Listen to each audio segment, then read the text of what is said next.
Welcome to our fourth, I believe it's the fourth, NA Classic Hearthstone tournament. Got 16 people here today. I'll bring the bracket over. This is what we're looking at. Hopefully not covering anything up here. Worth noting, we've got some return people as well as some newcomers to the tournaments. But Derp, who's usually here casting in the NA tournaments, at least for some of it, actually going to be competing. So don't tell him, but I'm secretly cheering against him so that he can jump in and carry the cast for later. As far as the actual rule set goes, though, so this is going to be a best of 5 all the way up till the quarterfinals, all right? Everyone's going to be playing... best of 5 all the way through. Everyone's going to be playing simultaneously up until the quarterfinals. Once we get to the quarterfinals, I will go through every single game. We'll even do like a third place game, assuming people, want to go ahead and play it out. It's Conquest format. So Conquest format means people are going to be bringing 4 decks, all right? 4 decks from 4 different classes. When you win with one of your classes, that's it. You can't play with that one anymore. Got to move to another one. So in a best of 5, one of them is getting banned up front. Means you got to win with the other 3. Now it is also open deck lists. So open deck lists mean that opponents know what is in each other's decks beforehand. I'll have the decks displayed up here on screen. But yeah, no tech choices really going to catch people off guard since they've got time to prepare. But of course, everybody submitted blind. So... all that being said, let's jump in now. Looking at the bracket, who do we got? We have Para versus Tim Kago here. Let's get into the game, and then we'll bring the deck lists up. I'll let you know bans, all that good stuff. And then we'll keep you posted on what else we got going on. So, okay, already well into the game. Here we go. We got Tim. So Tim playing some kind of rogue here. Let's see. So on the left-hand side, Para with what appears to be a pretty aggressive paladin here. Whoop. In the 4th. Oh, and let's get rid of this ugly face here. Perfect. Nobody's won any games. Now I don't have to wear pants. This is great. Alright, topping out at True Silver. Seen an early Leroy come out. Okay, okay.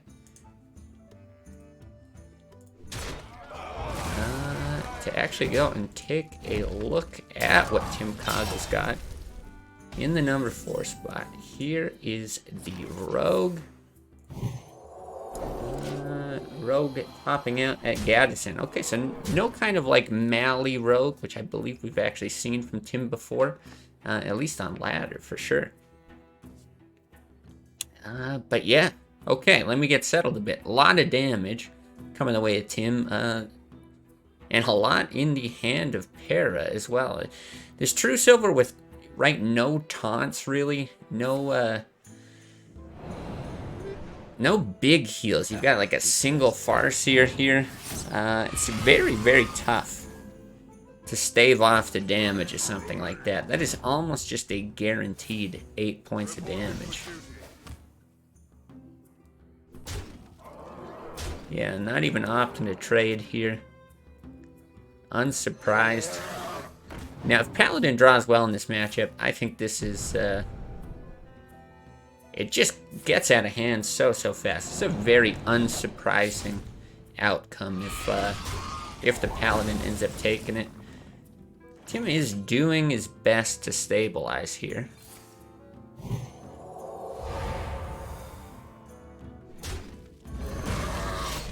Yeah, just gonna set up to potentially get lethal right off the bat. So looking for that Farseer, I think that would be the only out here. Not even really a way to make it any cheaper. I mean, there it is. Just kind of taunting Tim right here, and yeah, game number 1. going to Para at the bottom. Alright, so with that, let's take a look at the bans. You very often see Rogue get banned. A little surprised to see it not get banned here. So Tim had banned Para's Rogue. Para had banned Tim's Shaman. Going and just taking a look at it. Looks like a fairly standard mid-range Shaman, although it is running Bloodlust. It's got a Tink Master in there. But nothing else too out of the ordinary, so okay. I mean, mid-range Shaman has done extremely well in these tournaments before. It's not that surprising. Thank you, Blizzard. Not that surprising that you wouldn't want to play against it, but I'm definitely surprised that it was a ban here. Let's go looking for each player's warrior here. And wow, seeing a lot of aggression right off the bat here from Para. So yeah, Captain Greenskin, Arcanite Reapers, even some of that pirate synergy. South Sea Deckhand with Dread Corsair. Okay, no Captain's Parrot though, it looks like. Very, very interesting. So Control Warrior over here on the right-hand side, what we're seeing from Tim, generally one of the better decks against really any aggro deck, I would say. Although this start,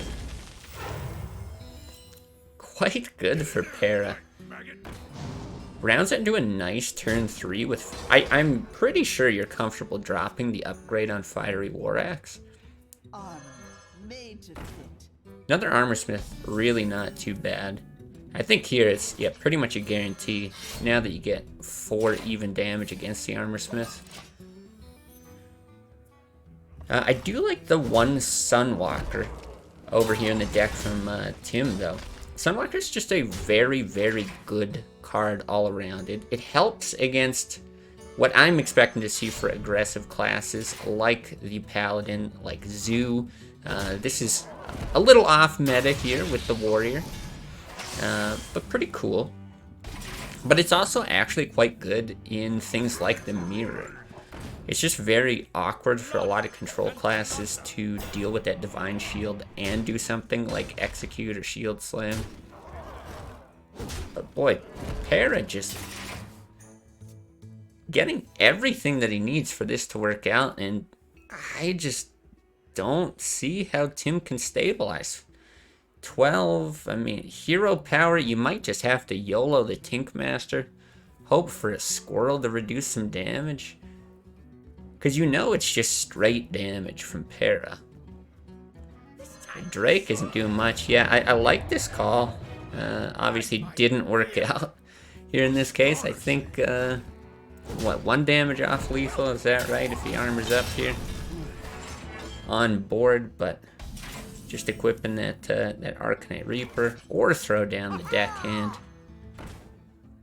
That's going to be it. Yeah, a bit of a surprising outcome.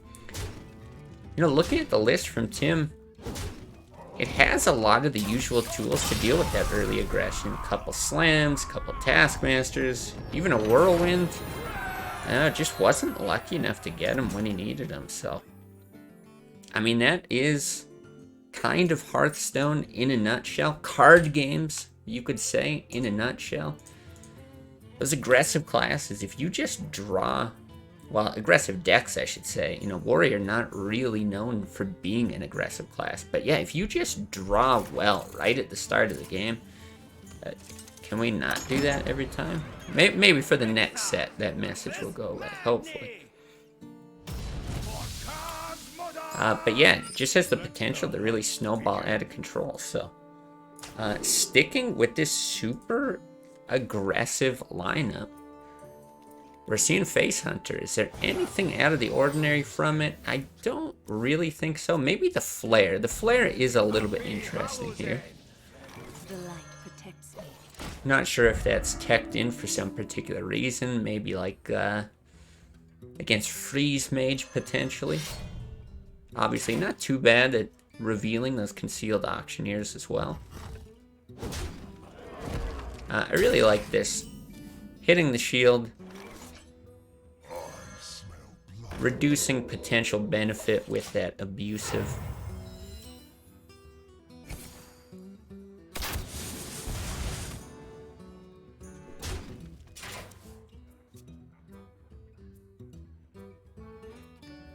Now let's see, I think Taskmaster here is fine, and you can actually save the charge on your War Axe, but that draw of the War Axe may be making Tim question it a bit. Because you actually would be able to hit the Squire and equip the War Axe, or hit and just armor up. Maybe opt to do something like equip the other Fiery War Axe and play the Taskmaster the following turn, since he's pretty likely to swing the Worgen, but...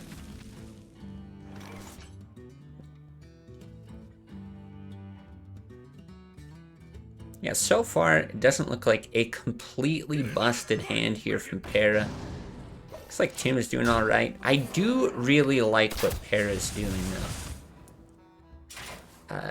Utilizing his hero power as much as possible, right?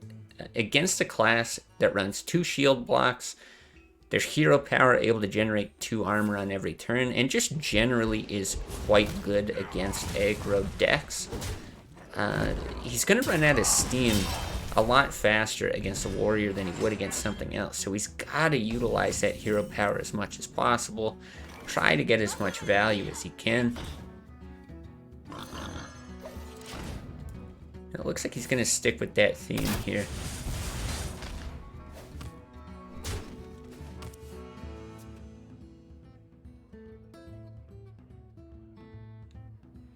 Okay, so that Brawl is very good if you're playing against something aggressive like Zoo, but a lot of times with a Hunter, you're really not in a position where you can let them build up a board. Okay, this time, very happy to see the Devil Sword, alright. But yeah, it does add a lot of value to that misdirect. So quite interesting. I mean, 4 damage from hand with the Arcane Golem. And another 3, potentially 5 if he could find that Beast. This is a big deal. Remember, the Fiery War Axe, yeah, actually dealing 3 damage to the Tinkmaster when it retargets face.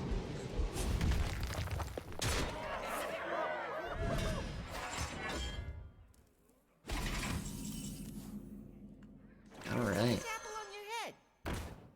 Again, just utilizing the hero power, explosive trap here, mostly for damage to face. But does stack up decently well against this board. Okay, Armorsmith here is going to be huge. There was maybe a bit of a question there as to how he wanted to deal with that Juggler. I think he's kind of forced to get rid of it so that he doesn't either take damage directly on his hero or give up the Devil Sword, because at some point he does still have to kill Para. Although he's got Rag for a potential finisher. Oh my. Well, that is just shy.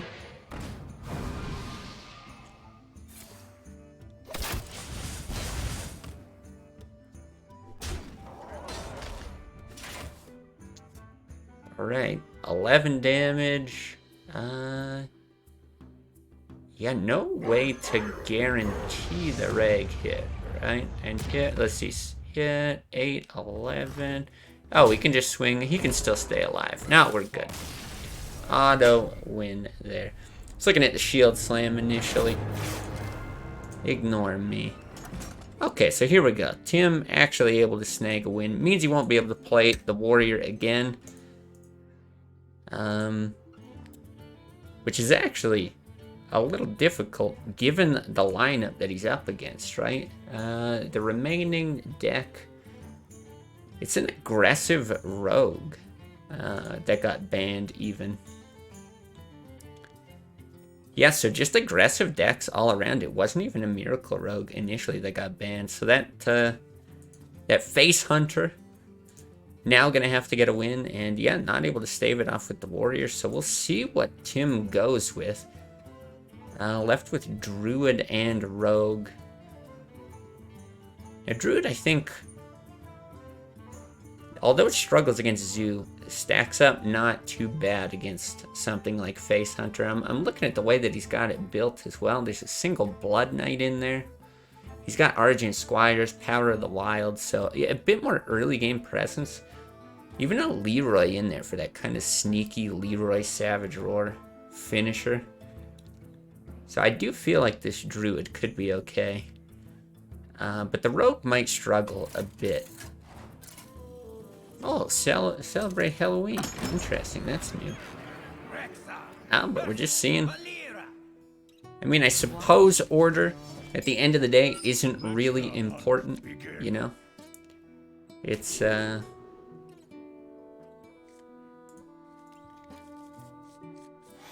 It's going to come down to winning twice against this deck anyway.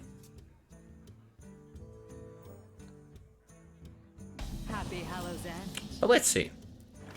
Backstab, Eviscerate, and Fan of Knives, all pretty good tools at dealing with some of this early aggression. Expect to just see the hero power here. But I guess tournament life on the line, might as well take some time to think things through, and maybe even considering a backstab here. There's not a lot of 2 health minions that Para's going to be running. Right, Knife Juggler, obviously it's great if you could backstab that. You can see Huffer, it's always Huffer, right? I've seen that era. That's a Huffer, so yeah, gonna be, I think, pretty happy to have held on to the backstab here. I don't think you could ever swing and take damage here. This also setting up the combo for SI. Finally swinging things back into favor of Tim on board. Pretty nice. And yeah, if the Face Hunter's forced to actually swing and hit a minion on board while their opponent's at 24, yeah, things are starting to look up for the Rogue player here. Got a heal with no Shadow Step, so I wonder if that's the hesitation, but again, you just saw Para swing with a 3/3 weapon.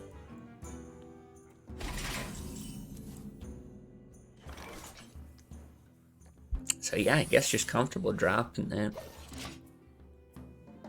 Now here it's not going to be as important to milk this hero power, right? This isn't the same as the Warrior matchup. Not expecting that same kind of strategy, but I think right now just looking at that, saying 2 direct damage is better than, you know, throwing out a couple tiny minions to die and maybe not even do anything.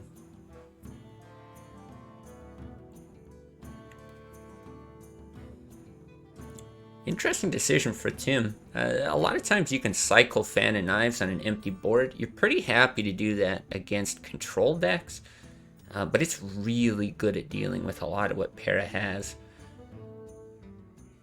And then the other consideration here is, yeah, do you want to proc the trap? You know you're giving that extra bow charge. If you hold back, you know, maybe it's another passive turn here for Para, but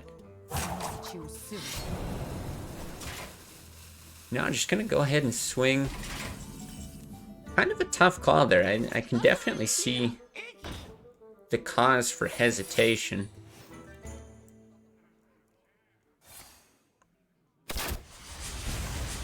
Now here we're back in a situation where, you know, Misdirect could actually end up, if it retargets to the Rogue player's face, that Earthring Farseer would die.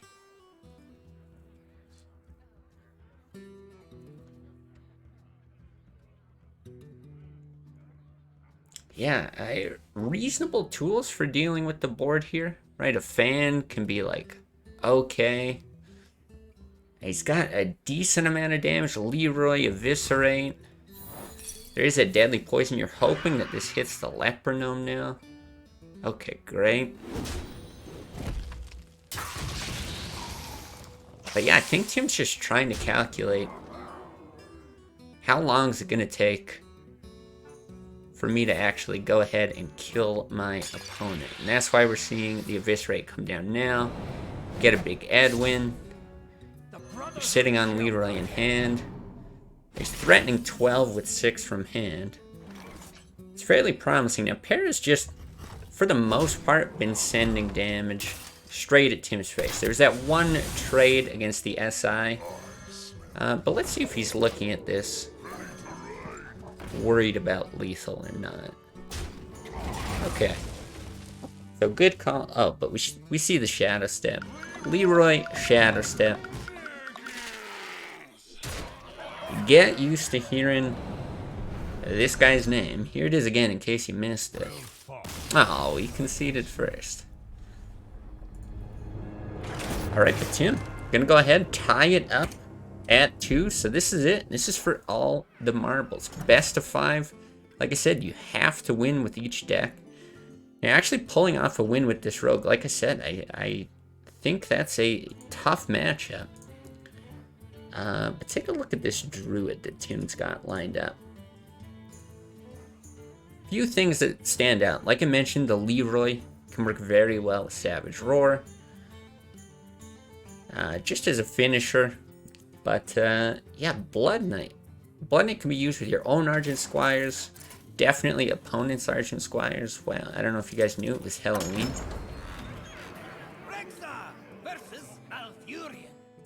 But yeah, and it also just a reasonable amount of stuff here in the early game for Tim. Wow, in this hand, double innervate with coin, swipe, keeper.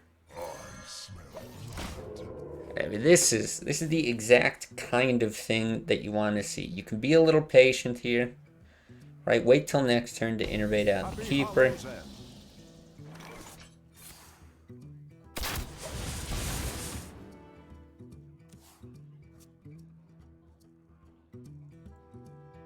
Alright, so let's see. Because the Worgen isn't unstealthed, yeah, just gonna generate some armor here. Maybe there was some thought put into it to even like an innervate on that swipe. Get in there and fight, maggot. Okay, but now here you can swipe. If you really wanted, you could even, oh boy. There's a lot you could do here. Coin the Violet Teacher, double innervate swipe, for example. So much flexibility. You've got the Wrath to be able to kill one. You could hero power the other. This is some wild stuff. Interesting. Leroy double innervate swipe. I mean, I don't hate that either. It is worth noting, though, now that I look at it, no Unleash the Hounds for Para. So spawning those tokens from the Violet Teacher wouldn't have really been an issue.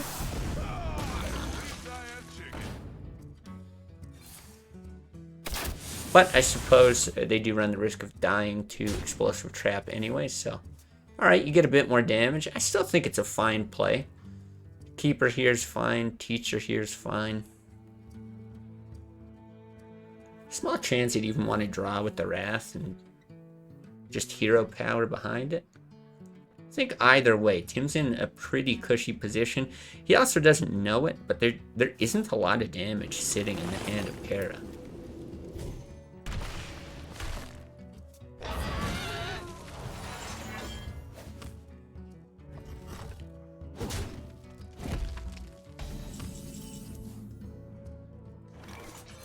Alright, now this, a bit more damage. You know, Druid always needs help ramping, okay? Tim was like, you know, Wild Growth doesn't really seem like the best include in this deck, but Para's like, no, I got you, man. Here's an Arcane Golem. Ramp to your heart's content. Now it's just a question of how Tim wants to deal with this. Keeper is just a nice, clean clear. Violet Teacher Wrath, not too bad either.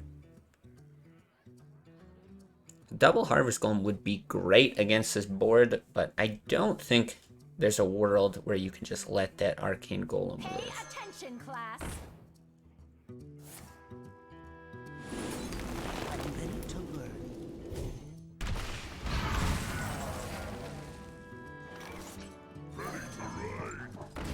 Alright, so the Wolf Rider getting the boost in damage from the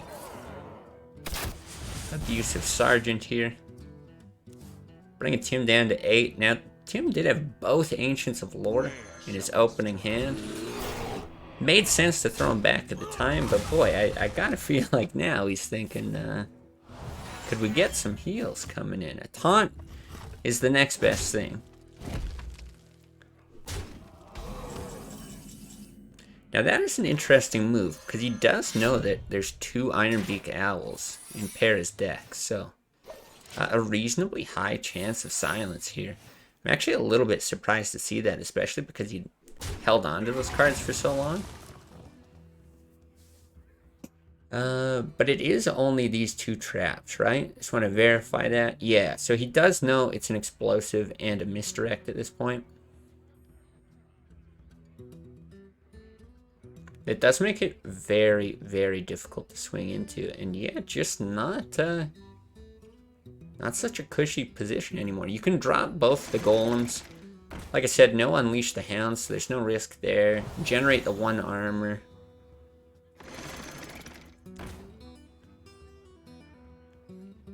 So then the only question is, do you swing now, hope that you're targeting into one of those golems? Or do you hope to wait a turn, generate even some more armor?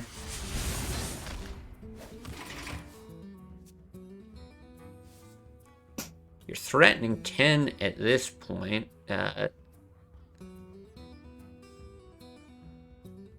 it is... I think it's down to that misdirect, right? Something has to be misdirected. You know the taunt's gonna die from explosive. It won't eat the misdirect. If you swing in, it'll just die. It won't proc it. And then, yeah, you have 10 damage with that keeper, but it's just the fact that something's gonna get sent elsewhere. That's the issue.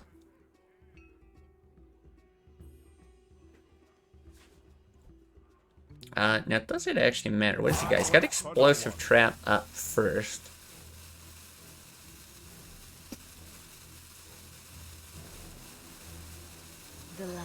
Yeah, I could plop down the Squire, the Blood Knight, just go for lethal next turn. I don't think there's any benefit to swinging this turn. I do like that. I think that was a good call, but did I tell you about this fellow named Leroy Jenkins? Might want to remember that name. Don't worry if you missed it. You'll hear it again. Para gonna go ahead and take it. 3-2. So, oh wow, we could celebrate Hallow's End. Oh, that's really interesting. So we'll try to jump into another match here.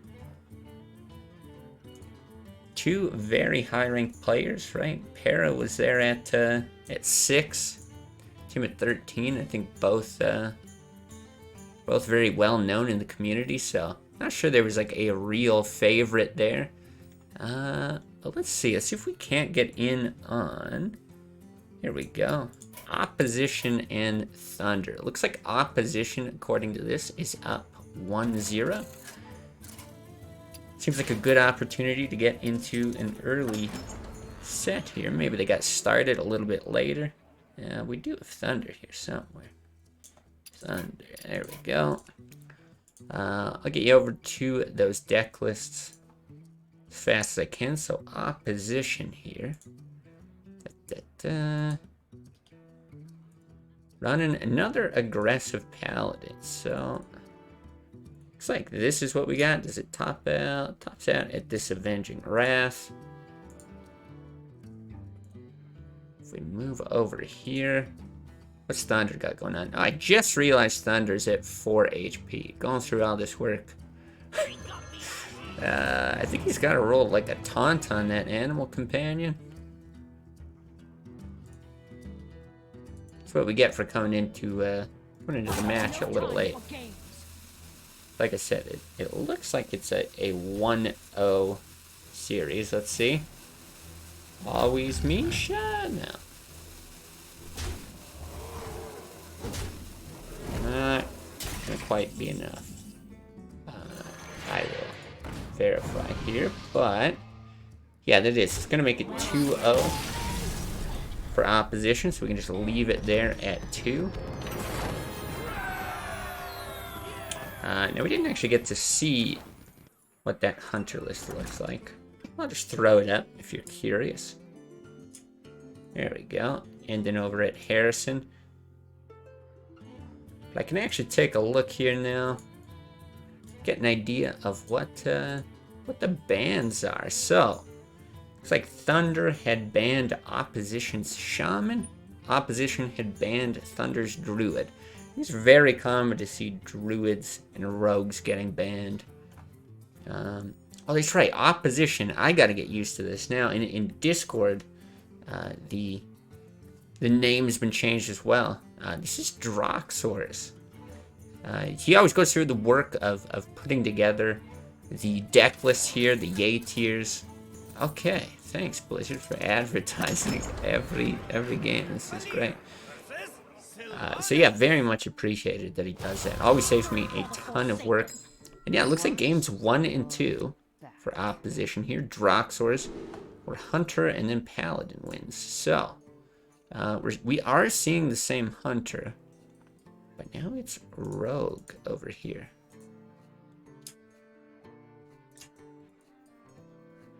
So, Rogue list. Alright, so we got 1 Azure Drake, 1 Earthen Ring Farseer. Kind of interesting. I've seen variations like this before, but I don't think it's too common. On the other side, boy, I find this Hunter list very difficult to decipher. We've seen so many variations of Hunter in these tournaments. It really ranges everything from like an aggressive list to this mid-range list to like a hybrid mid-range control list. This one, it seems like it has a mix of almost everything there. You know, it's got the 1 Wild Pyromancer. It's an early board control tool. Oof, gonna be really sad at this Hunter's mark. But yeah, we see that, and you know, green skin on a weapon that you're going to be sitting on for quite some time. Even Harrison to kind of swing things back in your favor. But you got those early Lepronyms, just kind of like a 1-mana hero power. Sometimes even better than a hero power.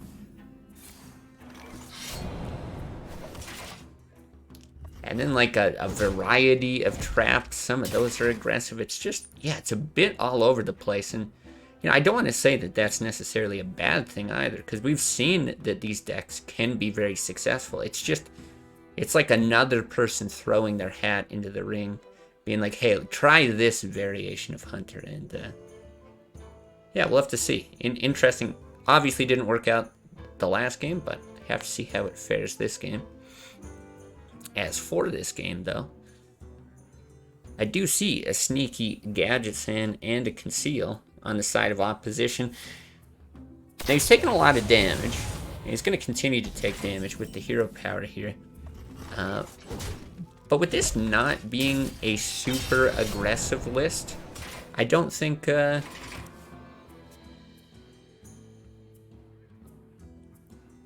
this is going to necessarily be too difficult to pull off. You know, a lot of times Gadgesan and Conceal, you're looking at 5-6 mana, you know, depends on preps and coins, things like that. But it's kind of late. You're drawing all these cards and you're not able to utilize them till like 7 mana. But you can see like a couple Starving Buzzards, a bow, a gnome. Like, this isn't enough to push 20 points of damage real quick. So I'm really starting to like the position of opposition, if you will.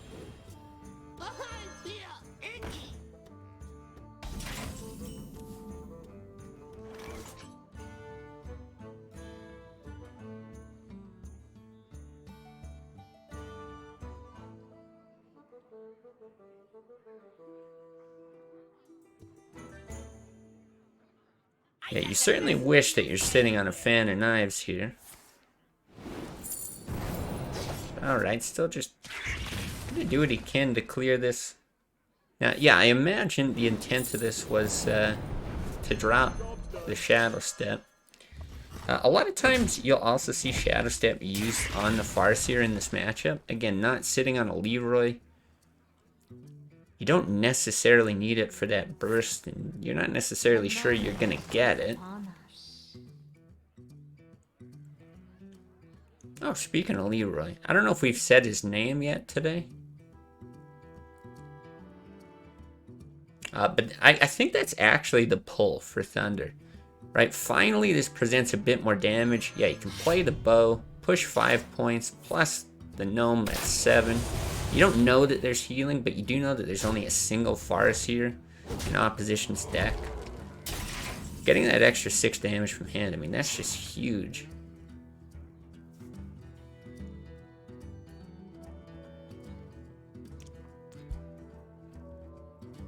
So I'm not sure if this Gadget Sand is going to be too slow, right? If you play the Gadget Sand and the Farseer, you're not going to be able to Shadow Step the Farseer again this turn. But how valuable is that extra 2 mana?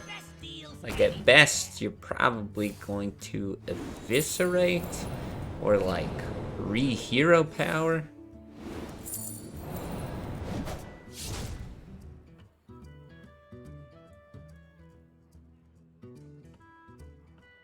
Interesting. Yeah, I can definitely see the thinking here. You know, just don't play into that kind of aggression. You're really looking for a way to finish your opponent. At some point, you need to draw the damage yourself.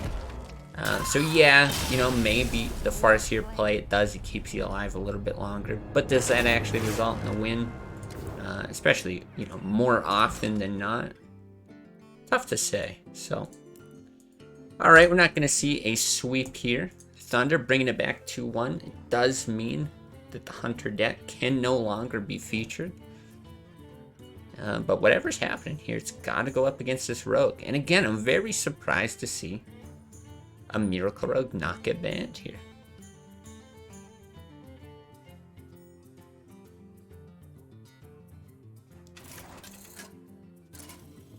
Oh, did you guys know you can spend money for Blizzard? Wow.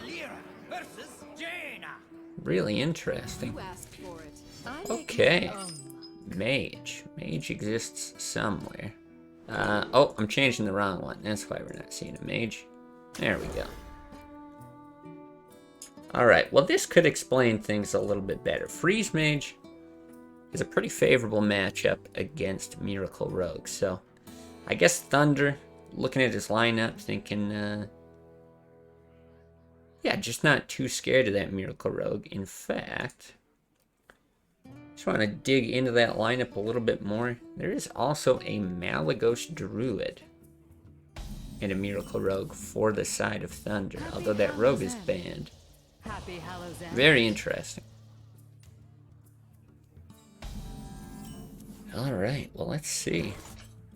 I feel like this is a matchup we haven't got to see a ton of in tournaments. Although, Miracle Rogue, great on ladder, great in tournaments. I think Freeze Mage tends to be a better tournament deck or kind of a pocket meta deck on ladder. Right? If you're facing the same kind of people on ladder again and again, you're expecting to see a lot of Miracle Rogue. It's a great choice to actually move into, but it's so unfavored against stuff like Control Warrior that it's just very difficult to run it consistently. But yeah, because of the format, you're able to ban Rogue a lot of times, so you just don't see Rogue. And we just don't see too many people bringing Freeze Mage. It's a little surprising. But yeah, when you are going to bring it, it makes sense. Don't ban the Rogue. We don't see the Dream Gadget Sand concealed just yet.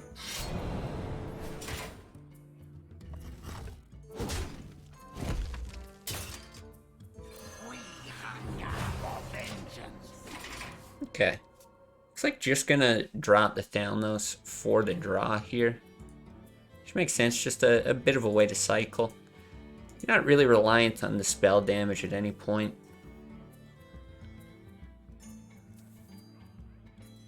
Now, Thunder running a single Cold Light Oracle, I think that's kind of a cool choice. Looks like dropped a barrier for it, probably. There's a bit of flexibility in these lists. But yeah, oftentimes you'll see 2 barrier, 2 block.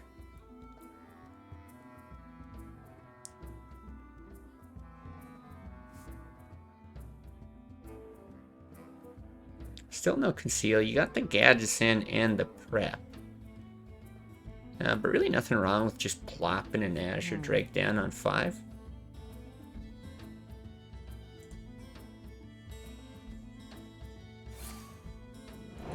Interesting, okay. Now this isn't a mashup that I'm super familiar with, so certainly a play that I'm surprised to see, but trying to think through here. Putting a bit of pressure on the mage I can understand. Not wanting to let them draw I can also understand. And plays like this do make the hand a bit awkward, right? Like a Cold Light that's going to draw you 2 cards, well, that's going to fill your hand. And really, there's not a lot of great sap targets either.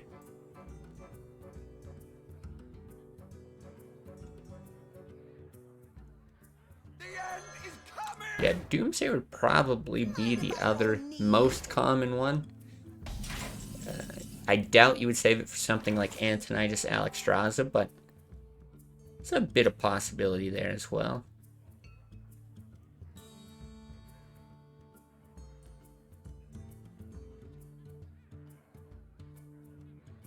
Yeah, there is the potential to clear this Doomsayer. But I don't think there's a very... Yeah, I don't think it's a great play. It really does slow the other player down. But if you do something like Drake, backstab, and then send everything at the Doomsayer, maybe you can start establishing a board. But it is quite a good position for Thunder, right? He'll get the draw off this Loot Hoarder. No risk of overdraw at the moment. He's got a Cold Light in hand. And no Acolytes in the deck either. Instead, double Novice, double Loot Hoarder. I kind of like that.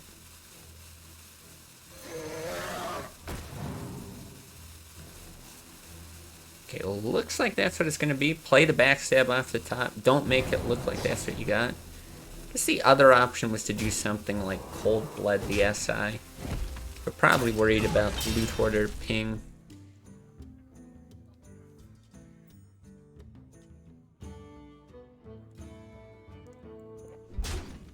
Yeah, now at this point, he's going to be able to play Blizzard, set up the SI to die from a hero power, or potentially a different sweeper later on.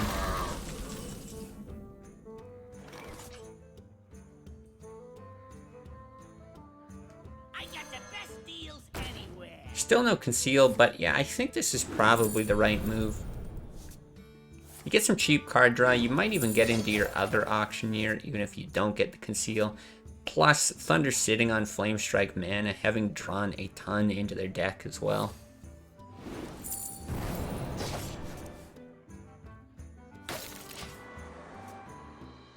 Alright, now I think you play that Flame Strike off the top. Same sort of thing. Don't tip off what else you have in your hand. It's a little bit tilting, let's be honest. Seeing your opponent top deck something, oof. Though usually it's the worst when they play it immediately after drawing it.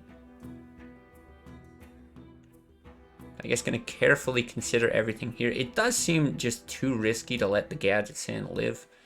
I mean, sure, you're sitting on an ice block, so you're not going to immediately die here. But it's just such a powerful card for the draw engine, but even a 4/4 body, like, you just don't want to take that chunky damage. And at this point, I think it's pretty reasonable to assume, 12 cards left in deck. The chances that a Cold Blood comes down on any means that you let live is also pretty high, but now this is interesting. I'm surprised to see this. I'm going to plop down a Vaporize. Yeah, what is the idea behind this? Now, I know Vaporize, it's extremely good against Rogue. It does stave off Leroy, right? And running 2, you're able to play this Vaporize, even if Leroy doesn't get run into it at this point. Killing either one of these, still reasonable value. You have the other one for Leroy, but I don't see the benefit of doing that over a Flame Strike. I think Thunder's a much more skilled, I'm very confident in saying Thunder's a much more skilled Freeze Mage player than I am, though, so I'll defer to his decision making here.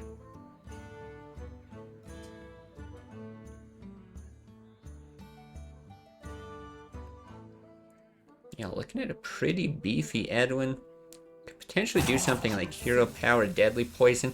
The nice thing about Hero Power, whether you Deadly Poison or not, in swinging, is you actually get to know if this is Vaporize or not, right? There's 3 different secrets in deck. He knows this is an Ice Block.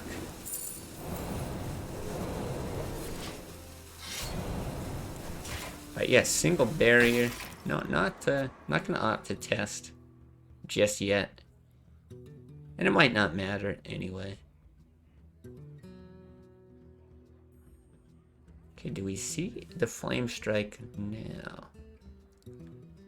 If we see the Flame Strike now, it does isolate the Vaporize down to, well, it would either be Edwin or Leroy, both of which I think you're happy with.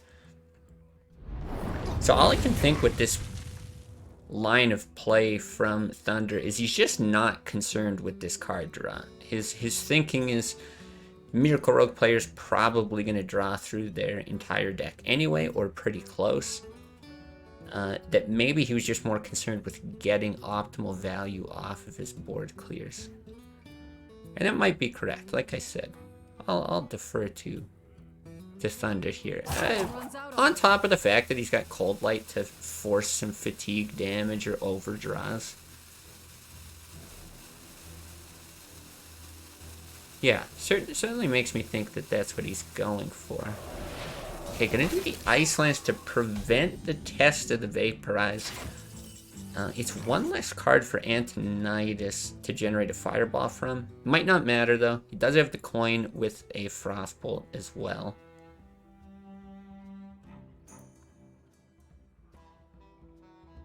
Yeah, very interesting. Now, if you're the Miracle Rogue player, this does feel tougher. Knowing that there's 2 Vaporizes in the deck and only a single barrier, yeah, I think you're assuming that this is Vaporize, right? So you're not healing here, you're not playing Cold Bloods on that. Alright, now here's a card we haven't seen yet today.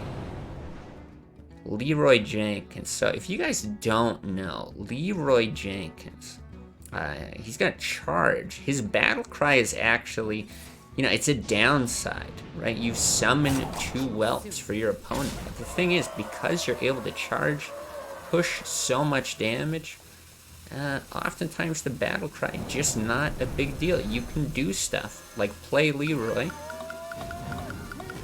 just send damage, either win, come very close to. And I mean, these whelps, yeah, not a big deal. A lot of times you can even clear them on the same turn if you had the mana, the Blade Flurry, something like that. I know, a highly unusual tech card here.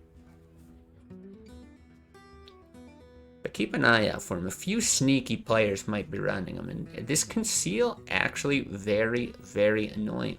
So there's not another Ice Block in his hand. There's not another Vaporize to kill Leroy. 7 mana to deal with this. It's actually an issue because you're worried about stuff like, yeah, a Deadly Poison Blade Flurry. That's just lethal. You can try to draw with the Cold Light, the Novice. Look for Barrier Block, something like that. But those start to potentially lock you out of Flame Strike plays. A lot to consider here. He does have the Ice Lance to lock out like a Deadly Poison swing. He'd still be able to Blade Flurry. Time runs out on me.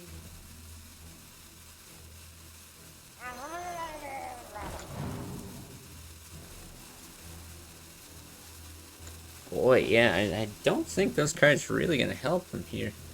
He's going to have to Frostbolt or Ice Lance or something to stay alive. boy, doesn't even really have time to swing with the whelps. Just gonna fireball their own base. And I guess, you know, didn't really matter in the end. The fact that the opposition drew that eviscerate off the top, that would have done it anyway. So okay, unfavored in the other direction.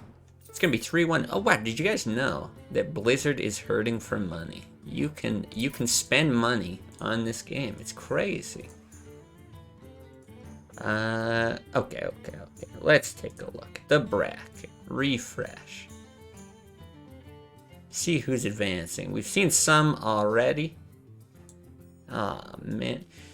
See, both are helpers here. Derp in opposition. Now they got to go against each other. Somehow, admins going against one another. It means Derp's not going to be able to help out with casting. Unbelievable. Although beating Satur, who he just won one of our most recent tournaments. I believe it was an EU one, though I could be wrong on that because he likes to play in both. But yeah, we got some of our other matches started. Quittance, a previous winner of one of these tournaments. I believe he won the first NA tournament. Down 2-0 right now to Para with his hyper aggressive decks. This might be a very quick series, one way or the other. So yeah, let's see if we can't get in there. Now I'm hoping Quittance is running his patented Deathwing Druid. But let's see. Let's see what we got. I'll try to get you the deck lists here. At least it looks like we're not in immediate risk of the game just ending. So that's good. So at the bottom here, Para. Let's go. We got Hunter. You've seen it. Unsurprised. And Quittance. With the Druid. No, we just happen to be on it. Okay. So an Innervate, Force of Nature, clear. Let's see. What is this deck looking like? Ooh, always Huffer. Okay. So yeah, Quittance has often been known for bringing a lot of anti-control stuff. This list looks a little bit more balanced.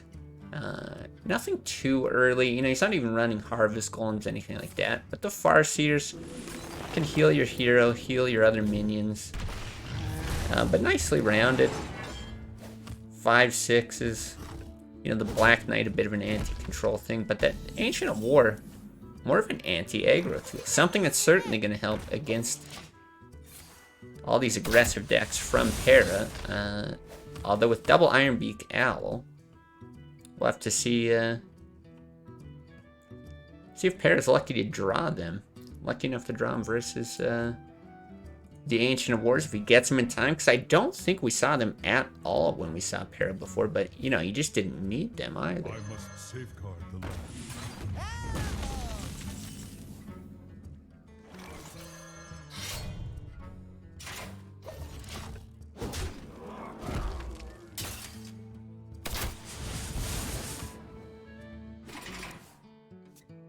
Alright, so health starting to become a bit of an issue here, especially when you know chargers are a thing. But this Druid of the Claw, I mean, it's a huge pain in the ass. The best thing you can do, really, is just play an Owl, or if you're lucky enough to get a Hunter's Mark. But yeah, he's just gonna brute force, go through the hard way.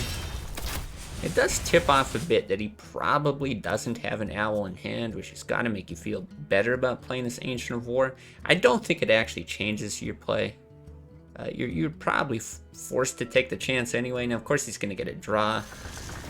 Maybe a second draw with the Flare if he chooses to as well.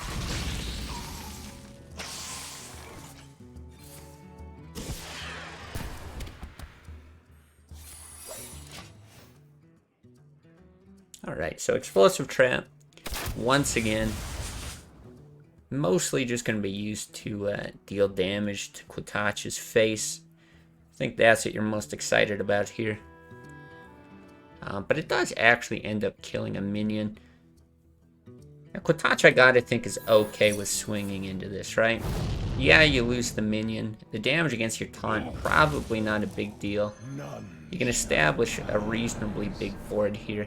And most importantly, just no bow to get the charge. That's usually what's going to hold you back in those situations. You're worried about giving an additional charge, having that extra damage coming your way.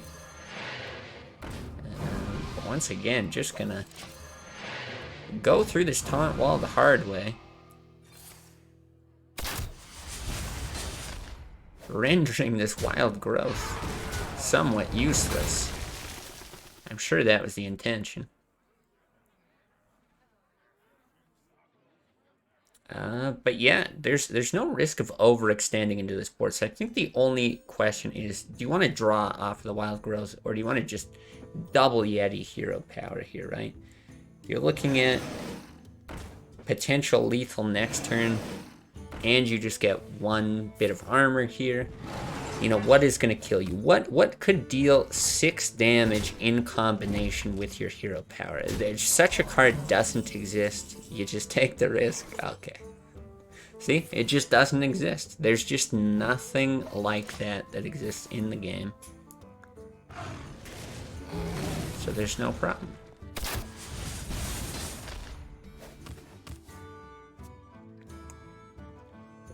Yeah, here you're certainly drawing, hoping for a taunt, to heal. Maybe something that gives you lethal even. There's a lot of great stuff here. Not exactly what you want, but hey, another shot. Wow, a heal that just comes a little late. So yeah, you throw down the BGH. Again, no risk of overextending. And now you're thinking like, wow, I really hope that there's not a card that deals like 5 or 6 damage from hand.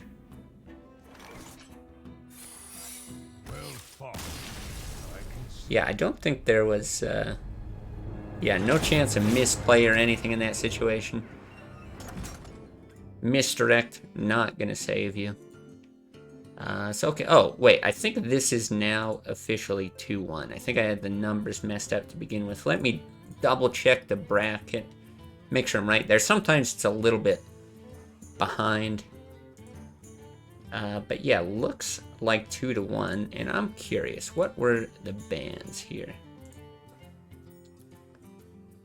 So Quittance had banned Para's Rogue, which is that aggressive kind of backspace rogue, I believe. And Para had banned Quittance's Mage. Interesting. That Mage being... wow, being just a control mage, not a freeze mage, but a control mage, which I could understand being, yeah, very, very difficult to deal with as a player with an entire aggro lineup. So this Hunter, again, we're seeing it as the last deck required to win. That's the mage. But look at this. Look at this. Please just look at this. Double Molten Giant, double Mountain Giant, Deathwing. And you always expect it in Rogue. See? Not running any of those silly 4-mana chargers. No. You're putting all this big stuff into Rogue. Double Assassinate. Exactly what you'd expect. I'm actually just very, very curious. Like, this genuinely looks like... so this is very close to what Quittance actually has for his mage. And I've seen it work with Control Mage before. I've played some similar stuff. It can be pretty good. But yeah, this looks like he misclicked and accidentally selected Rogue. It's very strange. But again, we're dealing with players who are better than me. So this is very, very cool. So being able to coin SI backstab would be very powerful here. You also got the option to just fan backstab. Yeah, it looks like maybe he's looking at the Drake. There's a lot here that is very good. It's going to be hard to combo with the SI at this point, I think.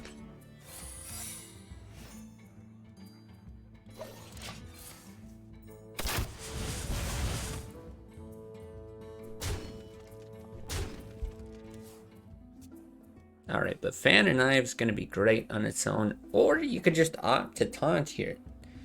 You know you're dealing with the... It's only ever Misdirect or Explosive Trap, right? So there's no risk of, like, this Drake getting picked up. And yeah, I like this call. You can take a bit of damage. It might be the first time we didn't see Huffer from an animal companion today. Is it actually accurate? Farseer also quite good here. In fact, boy, this does make things interesting though. At 6 health, dealing with an explosive trap, like, this is primed to die. You'd actually love to be able to heal it up, but you don't want the explosive trap to be damaging it as well, because it would probably be part of your Sun Fury wall. So I'm sure a lot of stuff here being considered. So yeah, just gonna go ahead and assassinate. Setting the Drake to 4. I would anticipate that's what we're gonna see going forward, especially because there's double Molten Giants in the deck. So you're a little bit less scared about your health total getting low. And Parrot's just saying, I have no respect for your Molten Giants. You didn't draw them. There's no way. And he'd be right. Now at this point, maybe you are forced to actually heal your face here. Hero power is an issue. Kill command's an issue. Yeah, not even gonna bother with the taunt wall. Less of an opportunity for chargers here. But boy, these misdirects have been just so annoying today. You know, I can just feel the frustration from the other players. They're difficult to deal with. And now here, if you want to taunt,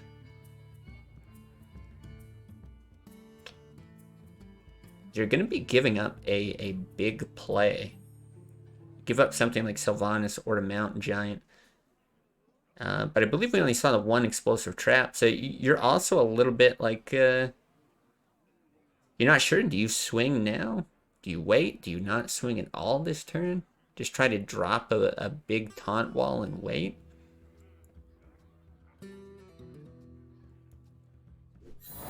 Alright, so it looks like it takes out the Farseer. Green border kind of gives it away. Honestly, not too bad.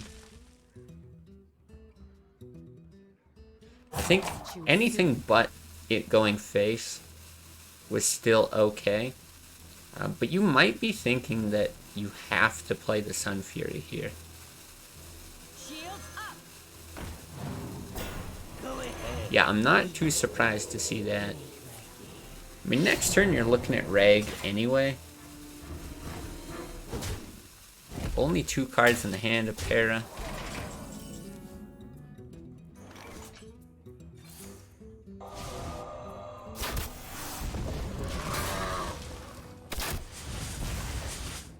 Yeah, it looks like it's just going to save that combo in case some other big minion comes down and gets taunted.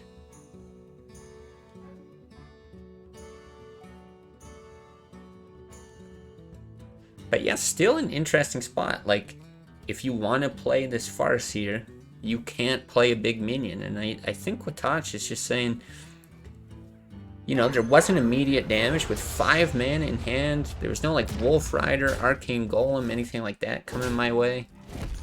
That's the type of thing you'd be expecting.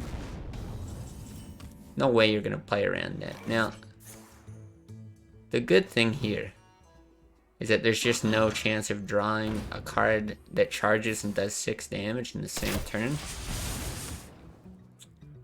So Quittance didn't have to be worried about that. Instead, just 4 damage from the Arcane Golem.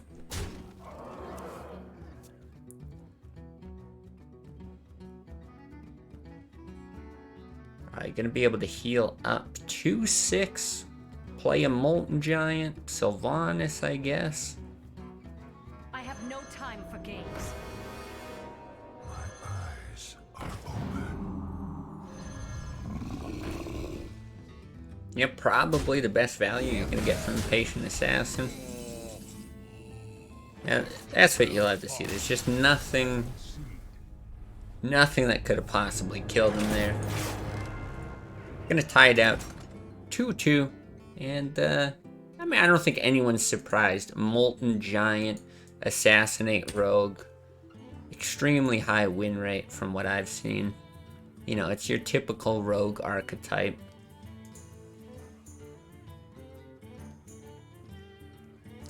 But that is going to leave.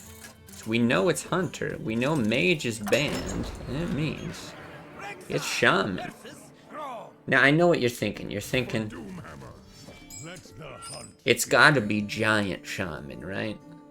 I've been seeing Giant Shaman all over ladder. I've been experimenting with, you know, with it myself. You know, all my friends tell me Giant Shaman. It's maybe only second to Giant Rogue. Quittance clearly paying attention to the meta reports. That's what we got going on here.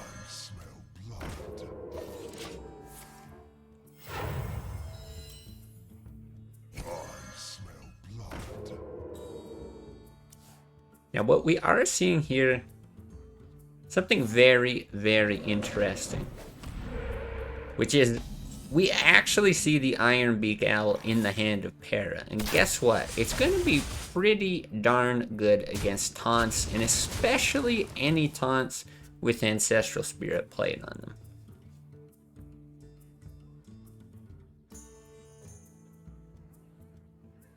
Now, Lightning Storm, this is a reasonable amount of value from Lightning Storm. Obviously, with this being the most standard Shaman you've seen, no heal in the deck, right? Very common practice out of these types of Shamans. You're kind of good with your health going low, right? For Molten Giants. So 4 damage, that's a threat. It's a very real threat. The Overload hurts a bit. Wow, okay, we're seeing the full gamut of Animal Companion. Just a Leok here.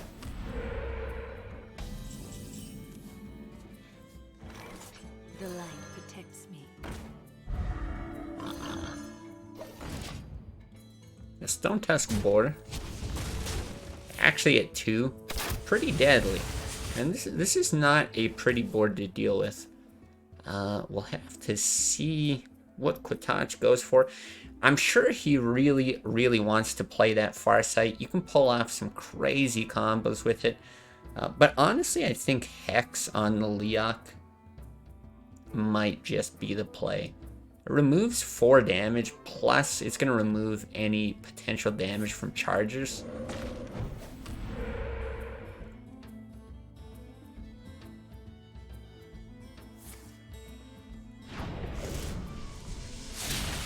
Alright, well, if you just go ahead and roll spell damage, I guess that makes things a little bit different. But still, seeing Leok as a threat, I'm trying to not laugh so hard. Chat is off the wall today. They're too funny. Alright, still, yeah, just nothing amazing to pull off here. You might just be forced to go ahead and do the Farsight play. Yeah, it looks like Quittance agrees.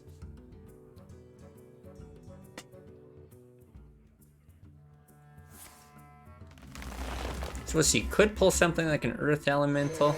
Honestly, Twilight Drake, not too bad. Especially if he's able to draw into a Sun Fury at some point.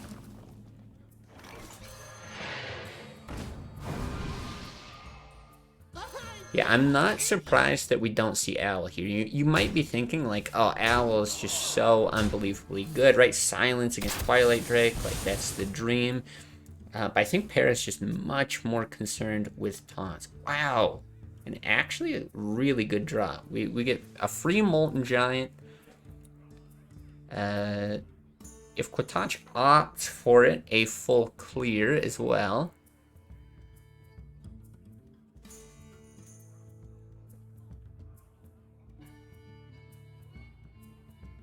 Might also matter, So you could be looking at something like Acolyte or Hero Power. And actually gonna hex that. So if he hexes the Argent Squire, the reason would be so that everything dies. It's a full clear 2 Lightning Storm. Yeah, I think this is actually going to be a little bit smarter. You leave 1 damage on board if you choose to not send the 4 to face. It looked like he was targeting the Argent Squire. But yeah, I think the consideration there just being, if he was going to push the 4 damage, that represents 12. Like, how relevant is the 4 damage in the long game? But yeah, I think just hexing the Lepronome actually ends up being a smarter play on average. Taunt Totem is just enormous here. Let the pain speak to me.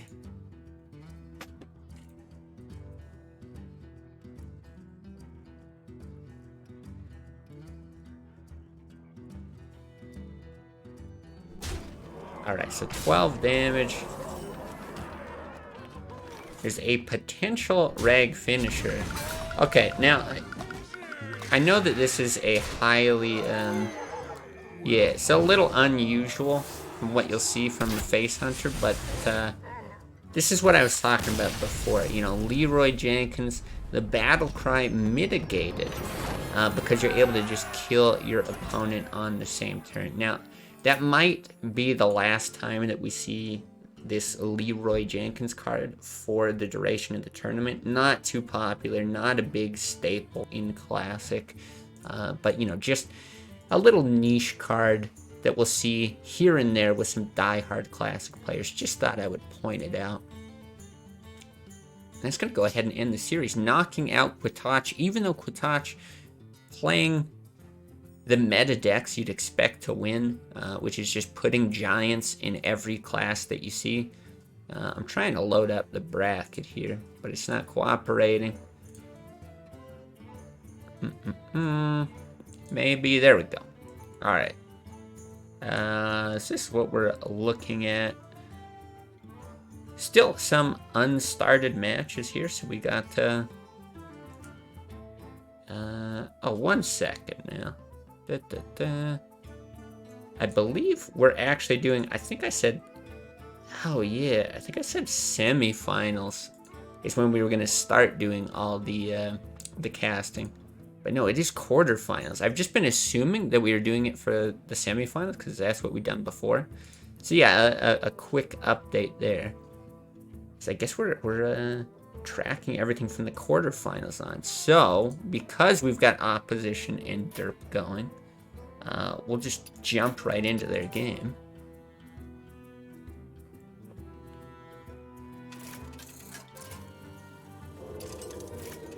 And then, yeah, we'll be going through kind of one by one after that.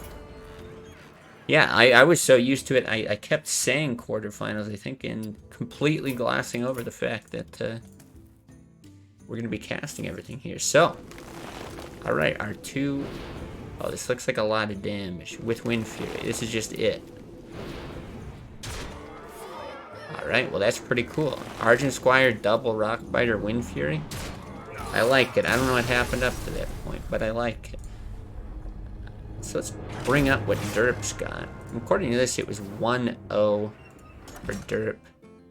Glad to see Blizzard stopped advertising. Guess enough people threw their wallets at Blizzard that they could finally take a step back. Wipe their tears with $100 bills. Update the scores in just a second here. So, okay, it looks like Derp with the Hunter, which we got over here on the left. Now let's bring up the Rogue. We've seen this Rogue already from opposition. I just want to confirm, but I believe that ties things up at 1.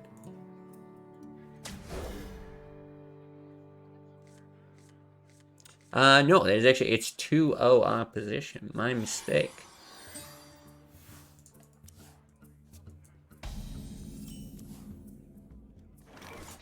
Okay, so needing a win with this Rogue. And yeah, this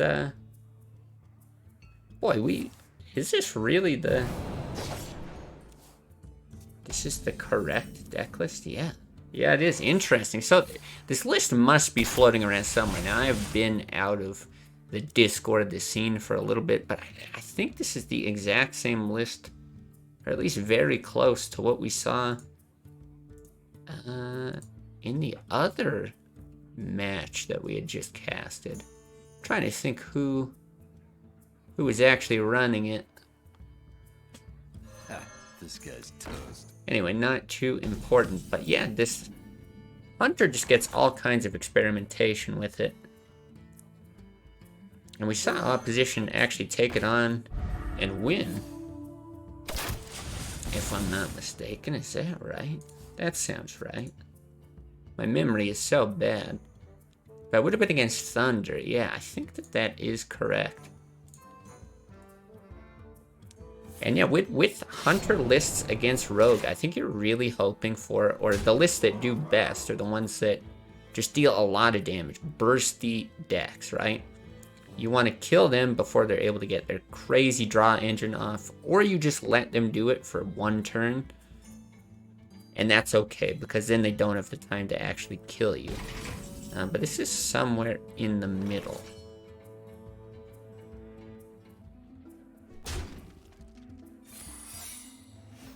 Okay, great time for Explosive Trap, though.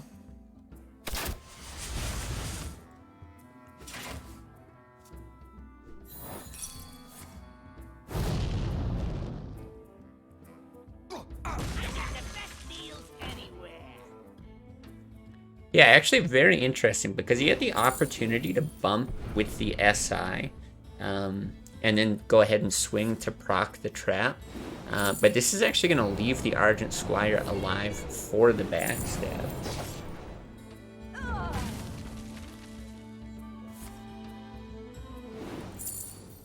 Just comfortable dropping the backstab here. I guess with one Explosive Trap down, opposition's thinking, yeah, not too high of a chance that the second one would be there in the hand of Derp, but that could actually be a big deal.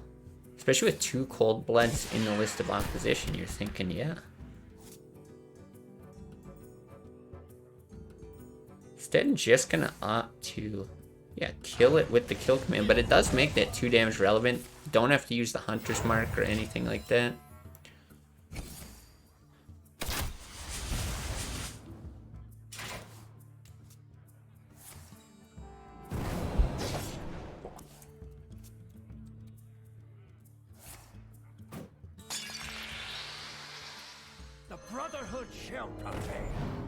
Alright, so pretty beefy Edwin. You know, this isn't like the biggest investment.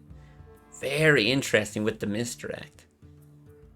You know, you're looking at, okay, deadly shot's great. Even if you want to get a little fancy, go ahead and Hunter's Mark. But misdirect could just be 6 damage right at your opponent's face.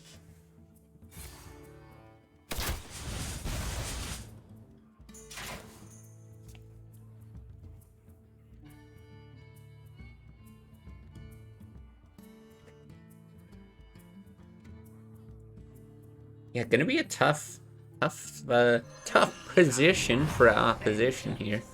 But I like this. He's got a good read on it, that it could be misdirect. Put some other stuff down. Not the greatest target, but not the worst. I think you're reasonably happy with that. And Derp getting, I don't want to say punished for the greed, but I mean, I think it's also a reasonable chance to take here. That being said as well, he could do something like Unleash the Hound's Hunter's Mark. Oh, interesting tech choice here for Derp. Actually, he's running this highly underused card as well. If you forgot his name, don't worry, he'll remind you.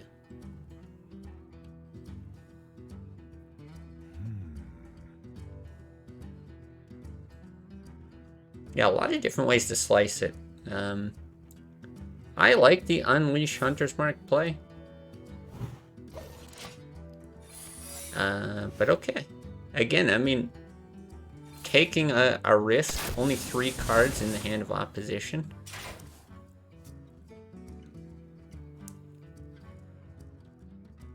Although I don't think he's got any tools to deal with this without just killing what he's got on board. But he now has a chance to just do nothing if he wants. Yeah, you get the extra damage from the spell power here. You could just re-hero power. But no, it looks like he actually does want to draw. Because the other consideration is that Leroy and Unleash the Hounds would be spawning 4 hounds next turn.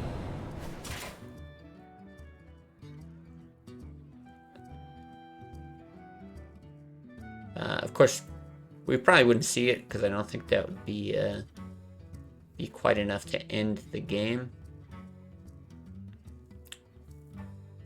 But yeah, something that you don't want to do is just keep tons of 1 health stuff on the board, knowing Unleashes a card that certainly devalues it. And now, yeah, just not a lot of killing power here.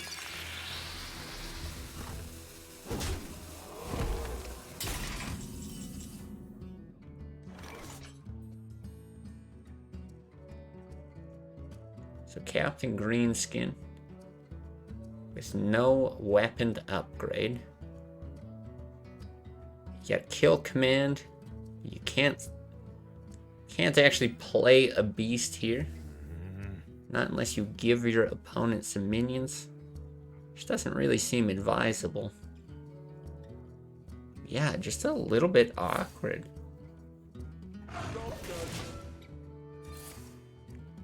Okay, just gonna opt for the immediate damage. So next turn, Leroy Unleash the Hound's hero power.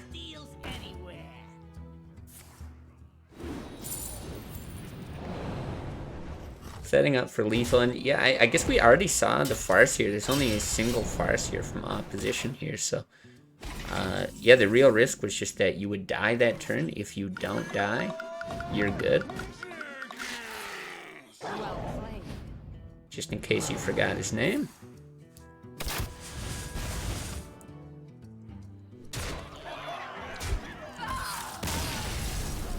Alright, so yeah, I mean, really interesting game. Gets a little more drawn out, like I said, if you you just don't have that immediate burst. Yeah, we didn't see like a lucky snipe on a Drake or a Gaddison or something like that. Instead, pushing for that big Edwin. Of course, this Hunter, lots of tools to deal with it. It's running double Deadly Shot along with the double Hunter's Mark. So, yeah, very interesting to see how that all unfolded. Now we get everybody's favorite. Oops. What am I doing? What am I doing? Left one. There we go. Rogue v Rogue. I assume it tops out at Auctioneer. It does. Alright, what kinds of differences are we seeing here? So 2 Farseers on the side of Derp. Only a single Shiv.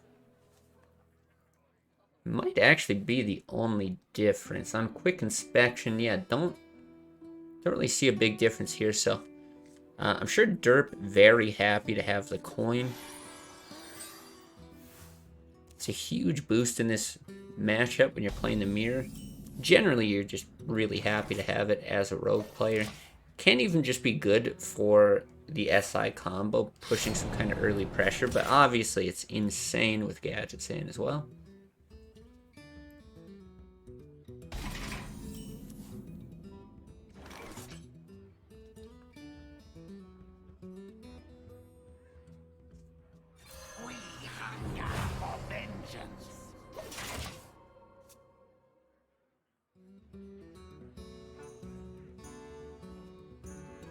Yeah, so kind of interesting. I don't think it would be too bad generally to just go ahead and slap down an SI without the combo, but the fact that you can backstab here does allow you to push 2 more damage, but then the question is, would you just rather have the backstab? I'm actually going to go for a 4/4 Edwin. I like that as well. 4 attack, or 4 health, pardon me. Not super easy to deal with. Without an eviscerate.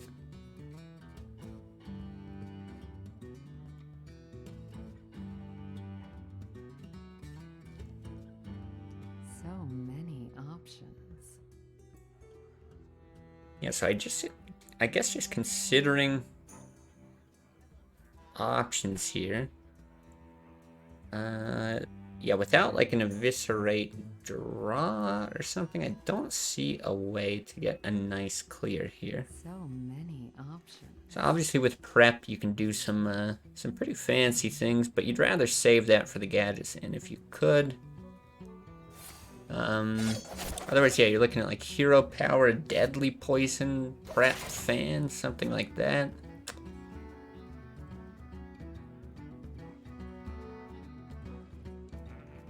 Okay, kind of an interesting spot. We're seeing the two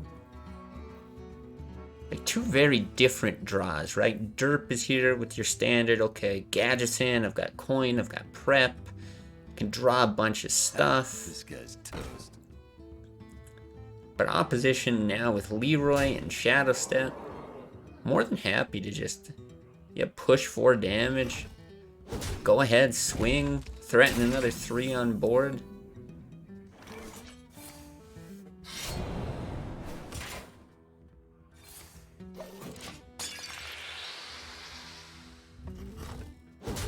It's just a lot of damage that Derp is taking. Now, obviously, he doesn't know that he's threatened by 12 damage here from hand. Oh, well, once opposition gets the mana anyway. Wow.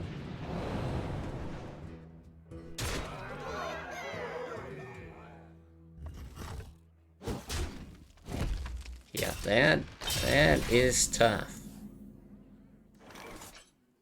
So he can actually deal with it. Yeah, I'm sure he doesn't want to take the 7. This guy's toast. Don't need to be a mathematician to know that 13 minus 7 against Miracle Rogue, not a good play.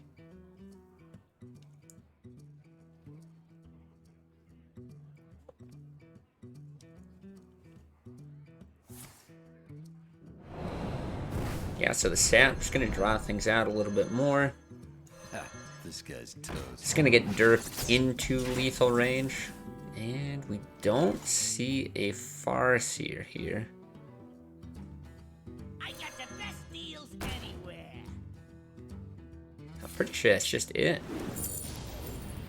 No way to discount a Farseer. Yeah, no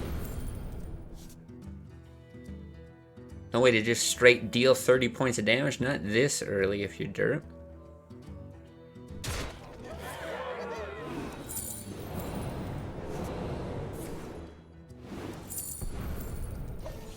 And yeah, I mean, it's great. You're happy with the turn in any other circumstance, but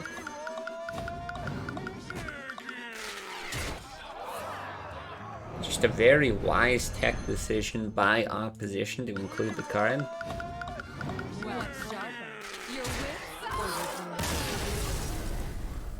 Alright, that's gonna be it. 3-1 opposition over Derp. They're more than welcome to join the cast.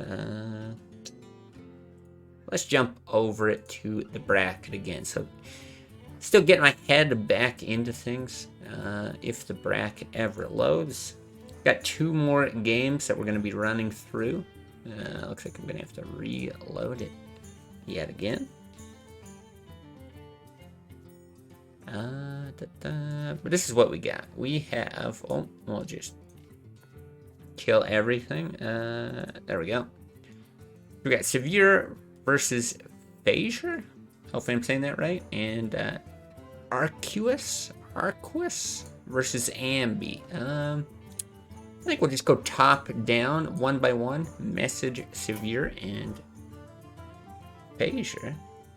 Go ahead and you're ready. So right, nobody is spoiled with the stream delay. Where is Severe? Alright, we can get their deck lists ready. So we'll have Phasure here on the bottom. And Severe up top. See how quick they're getting into things, if they got bans and everything like that going. Otherwise, I think this is going to be the perfect time for our first bathroom break. Go grab a snack. Go. Whoa. Interesting. We're getting a glimpse into some of these decks, just kind of randomly headed about. Yeah. Run to the washroom, get a snack. Tell your friends. Yada yada. Feed your cat or something. We'll be right back.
Alright, looks like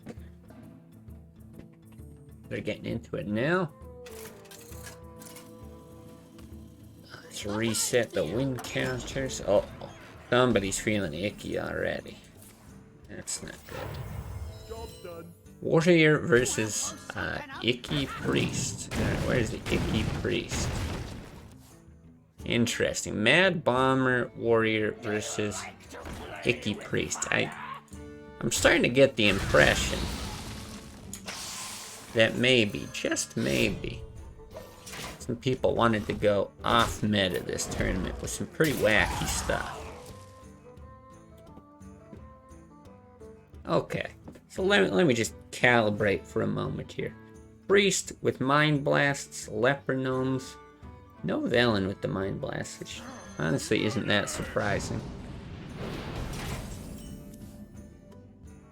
It's like a fairly aggressive list. I think this is the first time I can earnestly say an unexpected Leroy Jenkins. But yeah, the other way as well. Very, very aggressive. Uncommon to see Warrior try to be so aggressive. But on average, I think certainly better, more typical than anyone trying to be aggressive as the rogue player. But yeah, I think I said a rogue, a priest, of course, I mean. But with priest, because you've got a lot of really inconsistent draw, right? Like the Northshire clerics, not very consistent. Okay, we got a couple of drakes, couple power word shields. Though we do see the inclusion of Acolyte of Pain. But a lot of times you just can't go as heavy on the low end, right? It's not like Zoo where your hero power is going to do all the work for you. You really have to build around that. And it looks like Severe's both included a lot of additional draw in the list, but also you curved it out reasonably high. You know, you usually don't see an aggressive high end that has, 5, 6s, and 8s.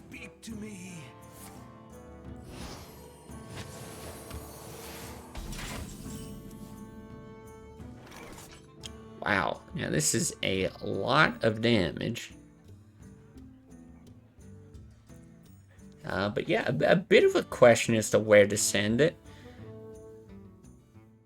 I suppose you could be scared about your board getting cleared, but no, I like this. I like this a lot. Send the damage. Yeah, sure, you can get the heal from Holy Fire. Get it cleared here. But still, that Arcanite Reaper is a big, big issue. And yeah, you're actually getting the Cleric out. I think, sure, partially for the draw, but in large part because it can deal 1 damage. It's actually... Oh. Well. It's another 4 mana card that does 6 damage. So I guess it makes sense that it's in the list too. Alright, well, a very quick game 1. Unexpected deck lists. Means we won't be seeing Aggro Warrior again. Certainly makes me wonder. What was getting banned here? Came back to this one just a little bit late. So Severe had banned Phaser's Paladin, it looks like. Phaser had banned Severe's Mage. I just want to take a quick look at these decks. Phaser, okay, he's got some fun stuff in here. We'll see. He's got a Hunter, a Paladin, a Rogue. We're looking at Aggro Paladin, Miracle Rogue, and a mid-range Hunter. Okay, kind of cool. Very interesting that, yeah, we see the Paladin ban again. Not banning Miracle Rogue. And Severe. Boy, an interesting mage. I'm not even sure exactly what to call it. Kind of control-y, tempo-y, not too tempo-y though. More control-y. I don't know. You can just see it and make a decision for yourself. The Warlock's very interesting. You got a glimpse of those Molten Giants and, boy, Rogue gets a little crazy too. Let's take a look at that together, shall we? So this not topping out at Auctioneer, but topping out at Karen with an Assassin's Blade. There is no Auctioneer. Single Arcane Golem. Now Severe, he's won 3 of these tournaments, if I'm not mistaken. I believe it is 3. He likes to play in the NA and the EU ones. I always got it. My Irish blood always it cheers a little bit for the home team with Severe. But he's someone who definitely has a very healthy mix between wanting to be competitive and wanting to get a little wacky. And it seems to ping pong between tournaments. It's usually not like one competitive deck and then one wacky deck. It is like, no, this tournament I'm gonna get real wacky, and then this tournament I'm gonna be real competitive. And when he wants to win, boy, he can win. So even though he's running some very atypical stuff, I don't know what you want to call it, experimental, off meta, maybe it is just for fun, he's someone who's shown that he can win when he really needs to as well. Interesting trading off the Huffer there.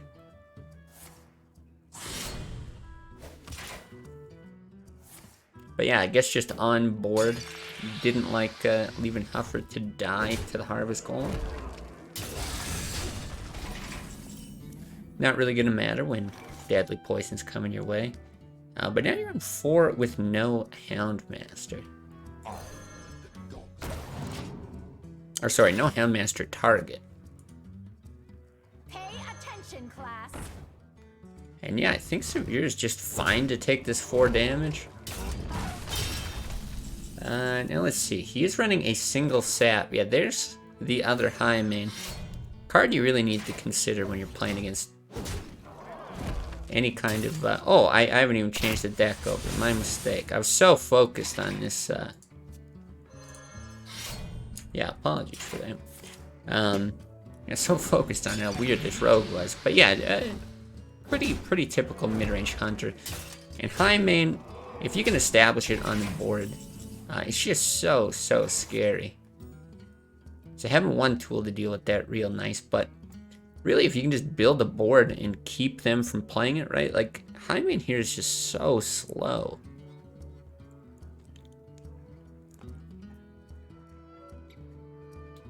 Yeah, probably considering something like Hyena and Houndmaster. More stats on board as is. Yeah, you see this is up at 5, so you're looking at 11 damage. You know, we see that there's at least 2 damage in hand. I think between these two cards, there's at least 2 damage in hand.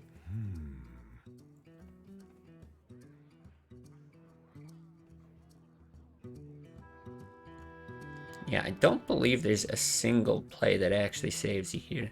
Even if you did something real wild, like use the Leroy to clear the Violet Teacher.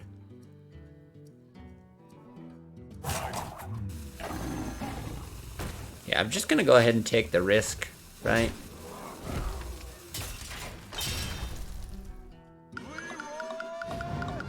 Hope there's not 2 damage in Severe's hand, but not gonna pay off this time. We see it didn't really matter. But Severe gonna go ahead, tie it up 1-1, and we will be seeing no more of Severe's rogue.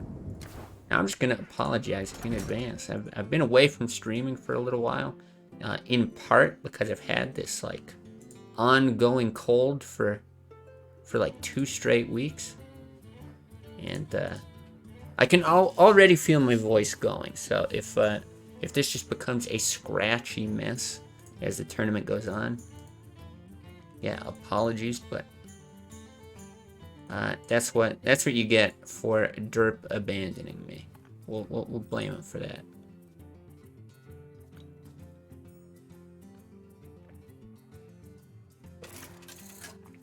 All right, let's continue the wackiness though.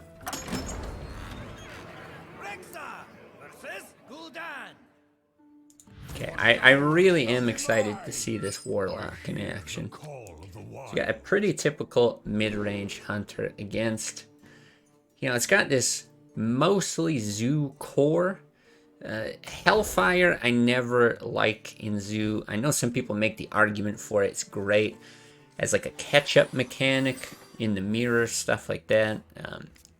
It's a pretty strange deck in a lot of ways, so I don't know, maybe Hellfire works there, but yeah, seeing 2 of them, I guess, after the Zoo core kind of does its job of pushing damage. And then Leroy is a finisher. Karen, I'm not quite sure. It doesn't die to Hellfire, and it's just a lot of stats for 6. Plus a couple Molten Giants when you hurt yourself. Although you do have the ability to taunt them up. Sun Furies are just a solid 2-drop anyway. Get in there and fight, maggot!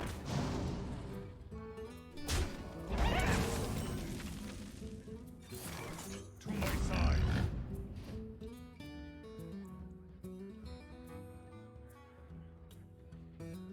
Huffer, maybe not what you want to see here.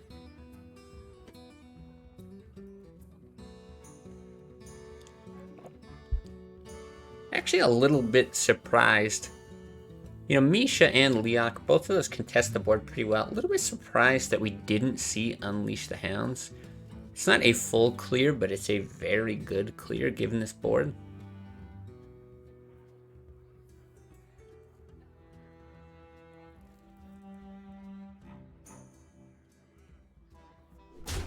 Just gonna send it face, which I actually think is a reasonable decision. We must cleanse the sun. Sure, you get extra value out of the bubble here. You know, what would you have done? Taken out a 1-1 or a 2-1. But now you can follow it up with Unleash the Hounds and still clear most of this.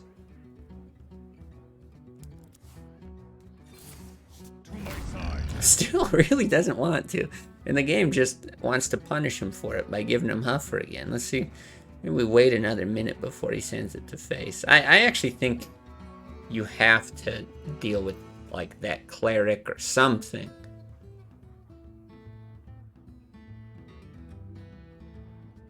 Boy, I'm really having deja vu here, but super surprised because Unleash the Hounds is so good against Zoo. Okay, we do see the trade at least. And I know you can get more value out of it later, but yeah, I'm just really not sure that it's necessary in this situation. So we're just gonna see the continued beatdown turn after turn from these small minions, and it starts to add up in a deck that runs a lot of burst, which is exactly what's sitting in Severe's hand.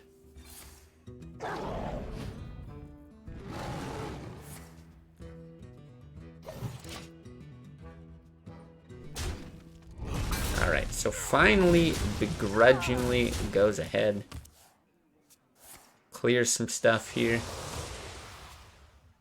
I was gonna say, curious if we see the Soulfire. Getting rid of Leroy here. It's not terrible. I don't think that's what you were hoping for. Because high main on 6 with only 4 damage coming your way. Right, there are no silences or anything like that. No. I think you're just fine with that kind of situation. And this gets very interesting. We must cleanse 8 the sunlight. potential burst damage. Here from Severe. So he's thinking, yeah, I'm just going to go off face. But I gotta think that's exactly what you're thinking is Fasher as well. You're like, well, this is 11 damage, so I'll just do that and Leroy the next turn.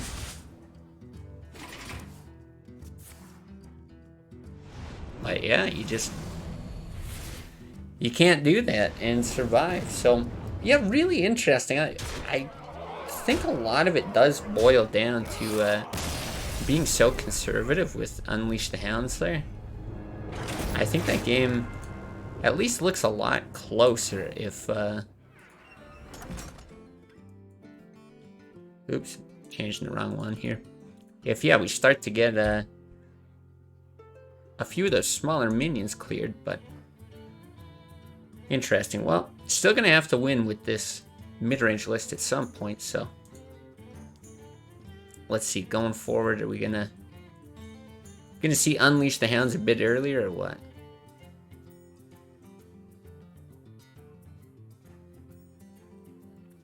And what does this leave Severe with? Are we, oh yeah, changing the wrong one again. So we've seen the Rogue, we've seen the Warlock, the Priest. Forget now the 2-0, because what was banned? The Mage was banned. So I think it's the Priest, right? That we gotta revisit? Yeah, it is. It didn't snag a win on the Priest. Okay. Give me strength. Alright, well just Call of the wilds. 0 for 2. Certainly can't go 0 for 3 with this Hunter.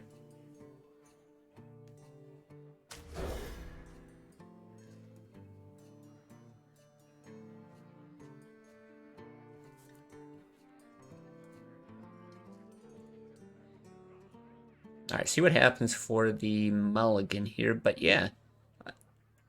We're seeing a struggling Hunter. I've never been a huge fan of these mid-range Hunter lists. There's like a few good matchups. I think they're alright against Druid, pretty decent. Actually pretty good against Control Warrior. But I always feel like they just like, they're lacking something. There's like one tool just missing.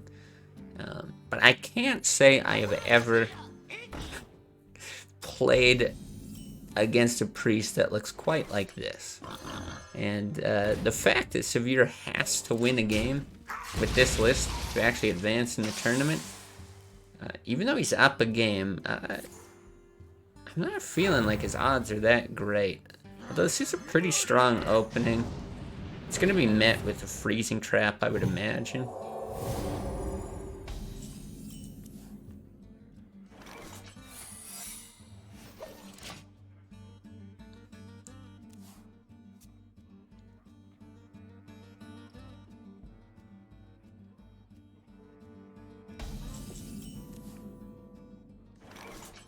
Alright, so just a pass from this aggressive priest, and yeah, that's the downside of the hero power, right? I don't think anyone who plays Hearthstone is surprised to hear that, but yeah, on turns like these, you don't even get the slightest bit of value. Even with like a rogue or a druid, sometimes you just get that 1 armor, 1 durability on your weapon. But now Phaser's just going to be able to build a board, push a tiny bit of damage here and there. Alright, what is this Pyromancer going to do?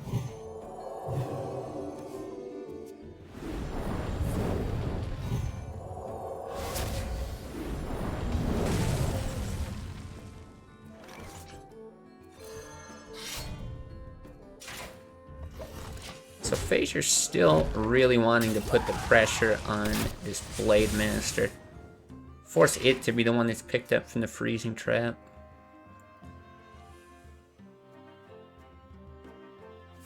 This does get a little interesting. Okay, actually gonna Power Word Shield here and get the draw off of the existing Blade Master. There was the option. Wow. I was gonna say there was the option of getting the other Blade Master out, but this is looking just fine. Like I said, Priest often is very inconsistent draw.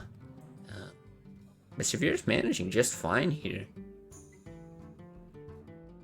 And now, yeah, this board actually just incredibly difficult to deal with. You can throw a single Northshire into this freezing trap. Yes, it does give a charge, but yeah, might as well optimize your drop potential first. Ooh. 0 mana, draw 2. And heal 2. It's pretty good.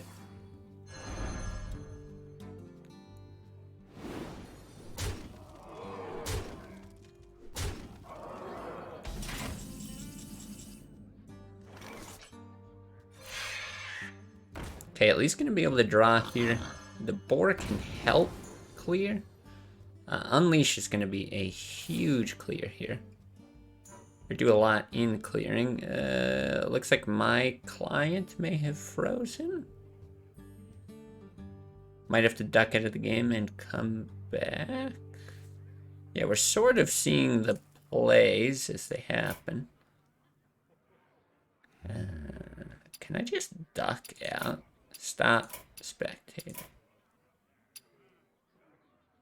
Alright, let's try jumping back in.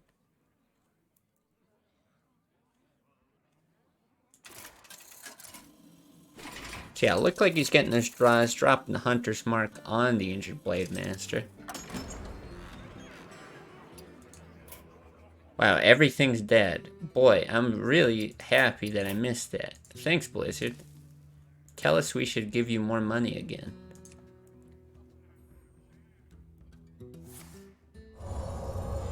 Yeah, because what I was going to say is there was a ton of damage just sitting in Severe's hand just from the 2 Holy Fires. Now we see Holy Fire and a Mind Blast. How much damage is here, though? 9. That other number after 9. 12, 13, 14. That's a lot. 20, 23. Only counting 25 at the moment.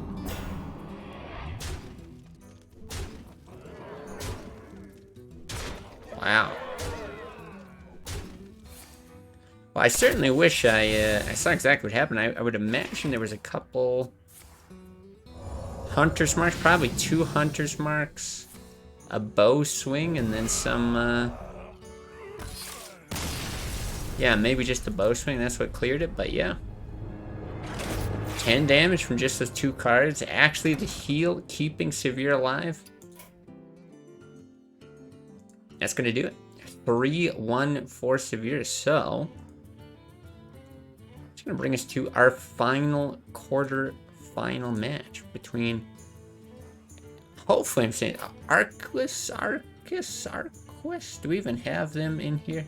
Maybe they did not add me. Oh no, we do have them. Rank 2 already this season. Versus Ambi. No, I don't want to challenge. Go ahead, when you're ready. And we've got... Oh, they're both actually tied at rank 2. I mean, this is too perfect. This is too perfect. So this is the matchup.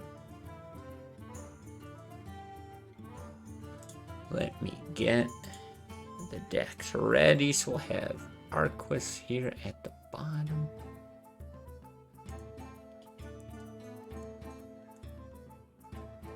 Get Ambi here at the top. We'll just have kind of random lists floating about there. Now let me just double check here, make sure I'm doing my due diligence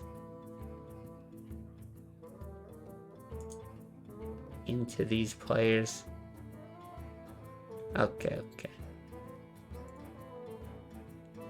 I believe that's right.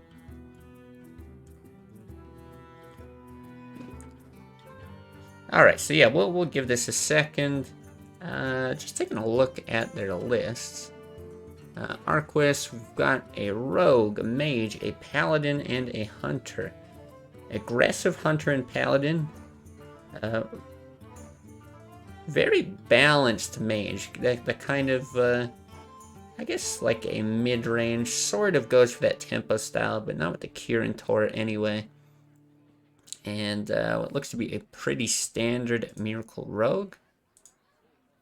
But Amber in Discord, she's got a shaman, a rogue, a warrior, and a druid. So, control warrior, standard ramp combo druid. Looking pretty close to backspace rogue, which would be pretty exciting. And yeah, mid-range shaman. So, let's see where this goes. Let's see if I can get a look at the bans. So Arquis has banned Amber's warrior. Ambi banning Arquis's hunter. Interesting. I'm actually surprised. Surprised by that one, because I believe that is... It's actually very interesting. Because the hunter is an incredibly aggressive hunter, but getting the warrior banned, that would actually be the best matchup against that hunter. So, I think maybe some very, very five-head plays on the part of these players. Getting a good read on what their opponent might ban from them. So, this is what we got from our rogue. This is what we got from our mage. I believe it does top out there. Let me update the scores back down to 0. Then we can start talking about this. So yeah, like, I don't know if you really call this more of like a tempo mid-range kind of mage, right? It has the ability to generate a lot of tempo in the early game, but it's got a lot more staying power than I think a lot of those tempo mage lists have. Flame strikes can be used as kind of a catch-up mechanic, but still just solid board presence from your 4s up to your 8s. Whereas this rogue, yeah, just gonna try to be super aggressive. I think it's very close to backspace rogue. I don't see that fairy dragon, but there's 2 Defias ringleaders. And yeah, just a deck with a lot of burst, a lot of stuff going to be going face. Although, oftentimes you'll be clearing minions with this weapon.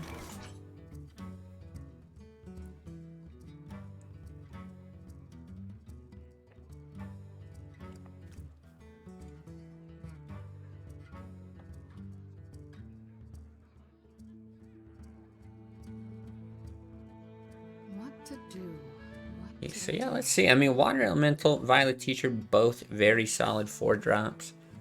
Obviously, the ping, a guaranteed kill on the Lepronome if you're worried about that damage.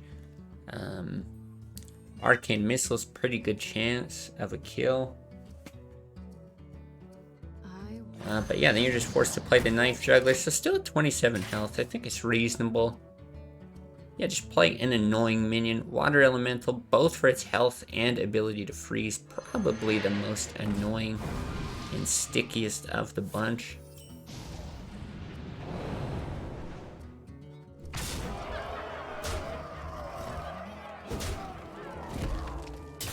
So it definitely hurts. Yeah, I would not be surprised to see the Shadow Step go down. But yeah, you're thinking, okay, 14, wow, you're taking a lot of damage real early. But this is a reasonable chance for Arquis to stabilize. I like Ambi's play here. She's got the potential to definitely draw into a reasonable amount of damage. You're almost guaranteed 2 off that Leopardome. I don't think... I guess there is a polymorph in the deck, but I'd expect it to die this turn somehow.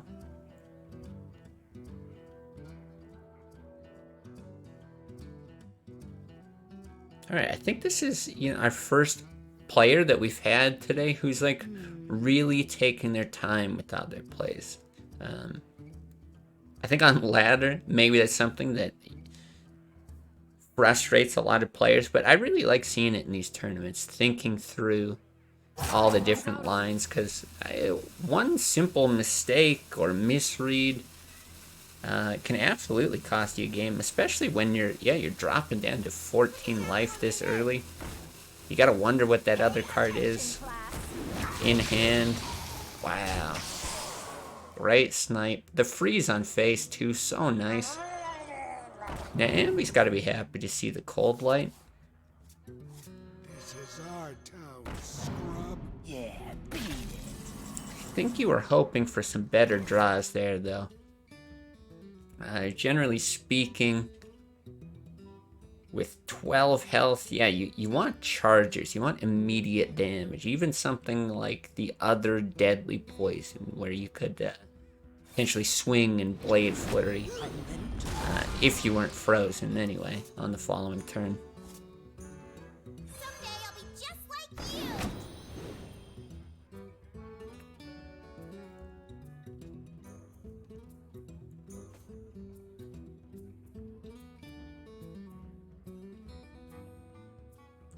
So yeah, not exactly sure what the consideration is here.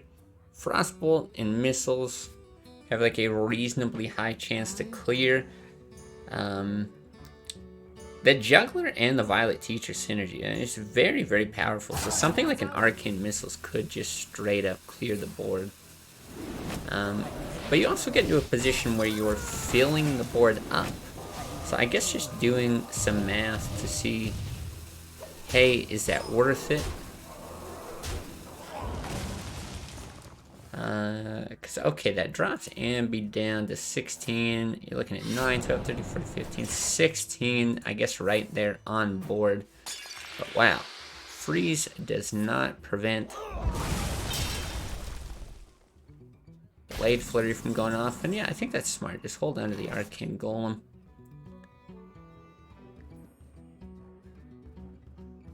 Let's see. The Ragnaros presents a lot of damage. It's an awkward minion to deal with, but looking through the list, I don't see any taunts. So Mirror Image is a possibility off of Azure Drake.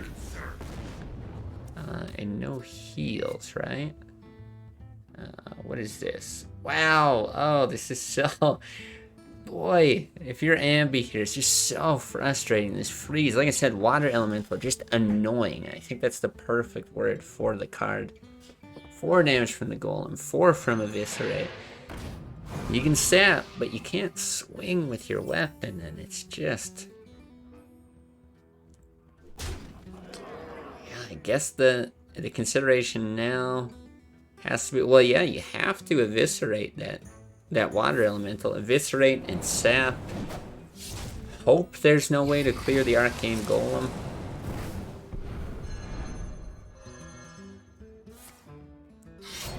As it stands, Ragnaros could be lethal or could clear the board.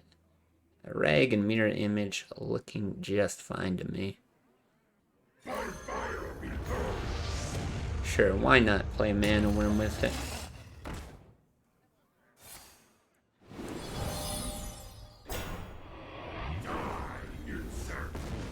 So it's not a win, but yeah, unfortunately Mookla's bananas don't deal direct damage to your opponent. So game one's gonna go to Arquis. Actually, yeah, a very tight game, so we're not gonna see any more of the mage list that Arquis has got here. Ambi, she's gonna have to win with this rogue at some point if she wants to advance.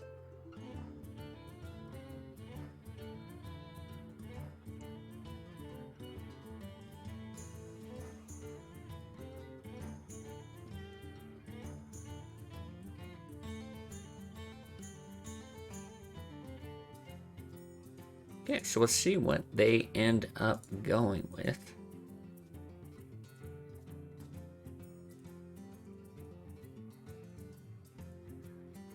I want to kill dead air, but I don't want to ruin my voice. Yeah, see, the hunter and the warrior were both banned, right? So we're looking at paladin or rogue here. It's going to be rogue for Arquis. And actually rogue for both. Remember my blade. Boy, really aggressive skins sometimes. I don't like these aggressive skins. I feel like Hearthstone's too chill of a game for that kind of nonsense. Wow, tons of early aggression here for Ambi.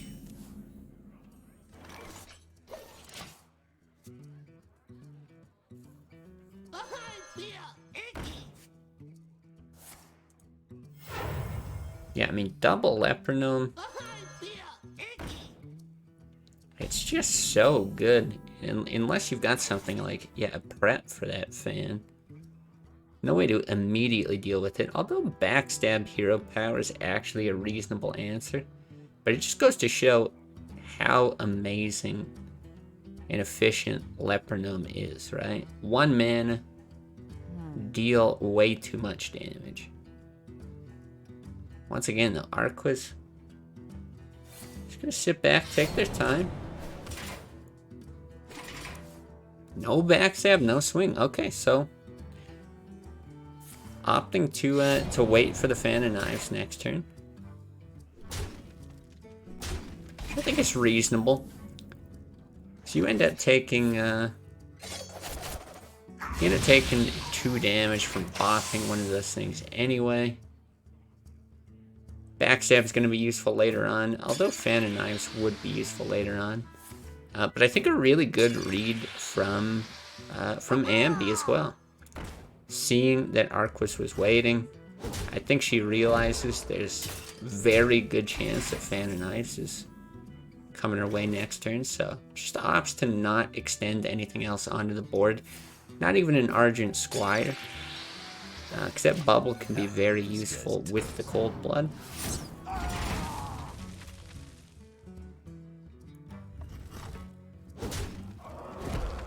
Okay, I really like sending the damage.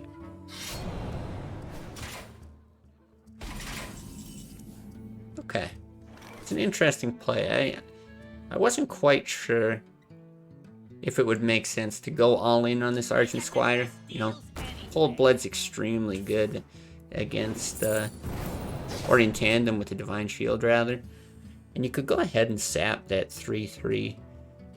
Try to force Arquis to pull off another combo. But I like holding on to it as well, right? There's other uses for Cold Blood in this list. A couple Arcane Golems, let's see. No Wolf Riders. You got a Leroy. Potentially the other deck hands. So still a few chargers where you can get the combo and immediate damage off in the same turn.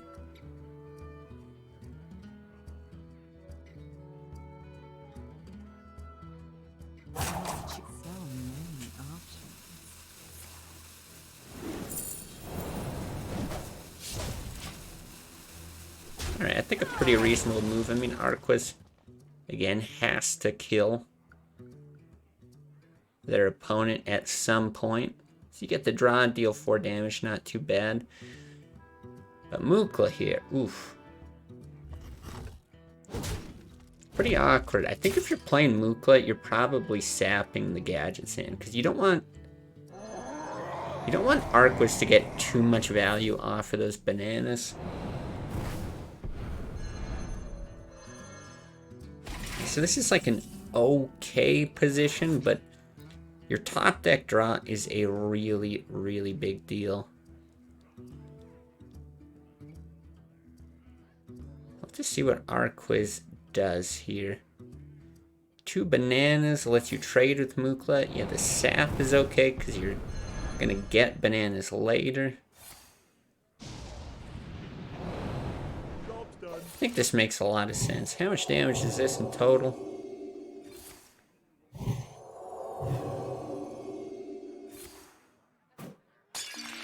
Yeah, so it's like a 2-turn lethal play.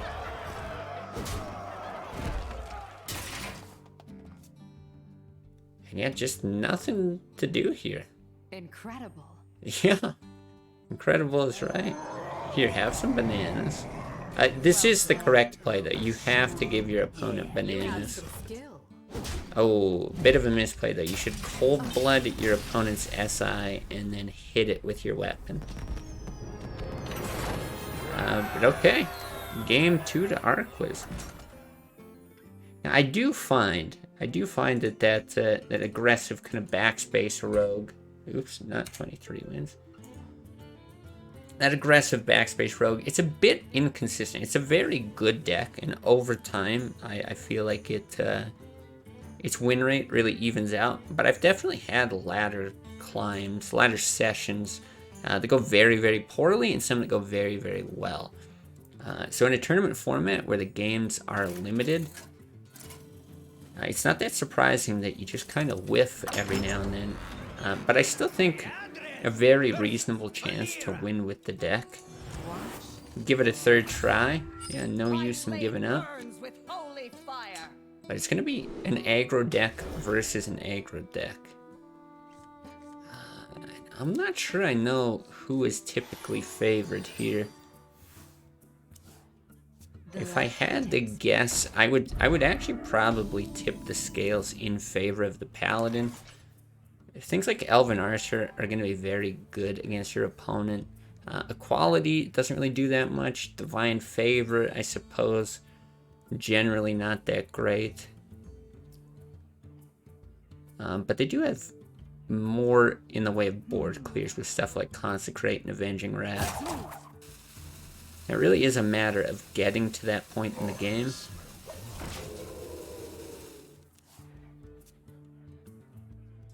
The light protects me. I feel icky.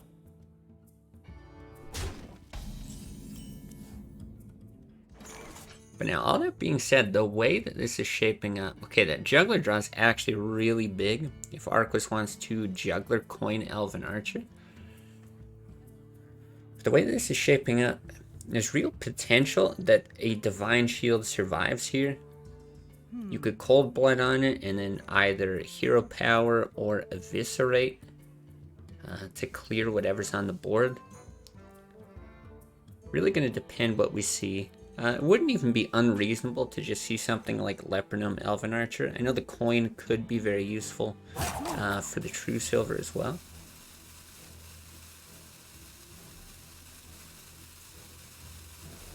Put this apple on your head.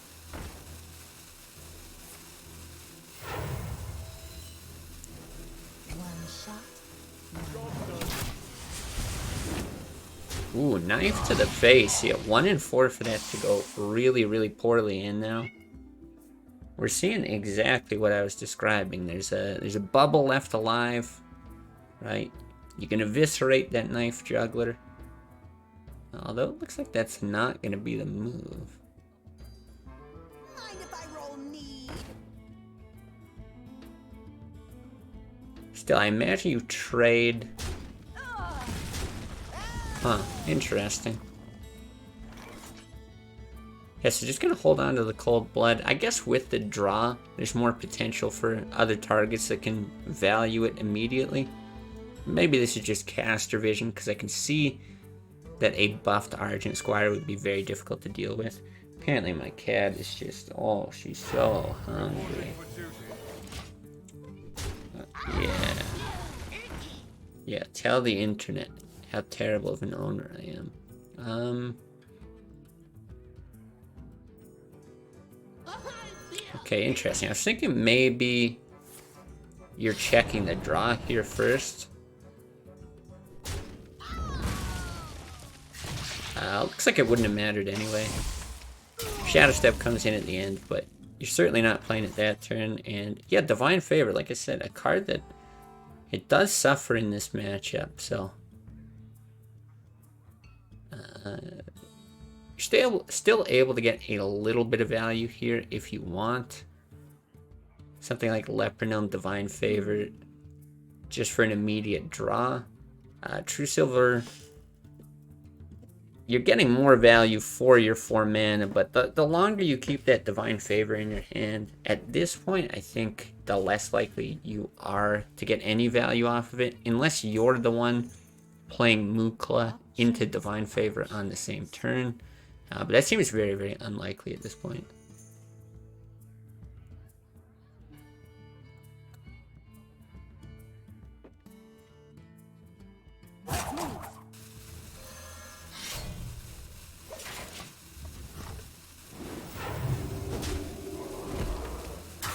Alright, True Silver opting to hit, which I think does make a lot of sense. If Cold Blood went down on even just that minion, Arquis had no way of dealing with it that turn. So let's see. Still an awkward Divine Favor moment.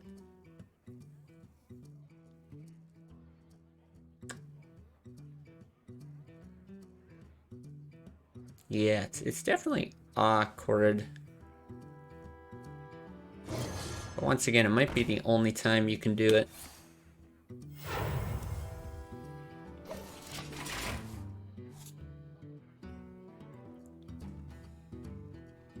Boy, and just, yeah, this is exactly how I feel with some games with this deck. You just, it falls flat at times, you know. You got this removal, you've got like Sap to deal with big taunts, you've got Eviscerate to remove small to mid-sized minions, Cold Blood to drop onto something, and Shadow Step to hit a charger. And just none of those things are in play right now. I love this play, actually. Wow, so we still haven't seen a squirrel yet this tournament. How much does a Devilsaur cost? It does cost 5, so that's worth mentioning because Sap on that is pretty powerful. You know, some tokens are very mana efficient tokens.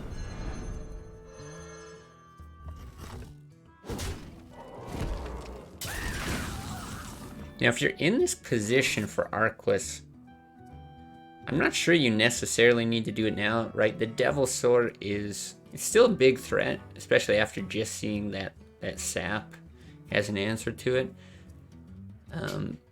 But I really do think Avenging Wrath on an empty board is just fine a lot of times when you're playing with this deck. And yeah, you see there's a Leroy, there's a True Silver, right? That's 10 more damage next turn. You're getting 12 here. Like, it's just not... It's not quite... You still have the Lepergnome, which it probably gets 2. So it's kind of setting up for a 2-turn lethal. I think it's a very reasonable play. And even the True Silver Swing gets you back up to 25. So there's not really a lot that threatens you either.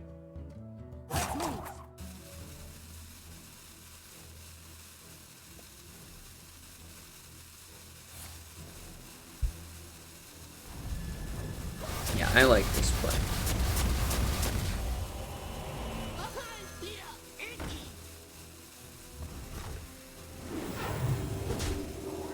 Alright, see if Ambi can just draw something. Yeah, not at all what you're looking for. But the correct play is always to give your opponent bananas. It obviously doesn't look super dire in this situation that she's in. with caster vision, we know that Shadow Step Mukla give more bananas is the play. But yeah, this is the 2-turn lethal that we were expecting given the last turn, and that's going to be it. 3-0. It's really too bad because I felt like, yeah, real smart plays by Ambi Amber here. It wasn't a series that felt very one-sided, but yeah, just some really unfortunate draws, and that's going to end the series quickly. So, if I'm not mistaken, let's refresh here. Yeah, it's going to bring us to our semi-finals. So we got Severe versus Opposition, Para versus Arquis. I'm going to go ahead, again, top down. We'll message Severe and Opposition. I'm going to feed my cat early, because you could probably hear her just dying of hunger in the background here. Where's Severe? There we go. But again, great time to go get a snack, bathroom break, feed your own dying, whiny animals. You'll be back for the semifinals.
Alright, we are back. Let's see. Have we missed anything?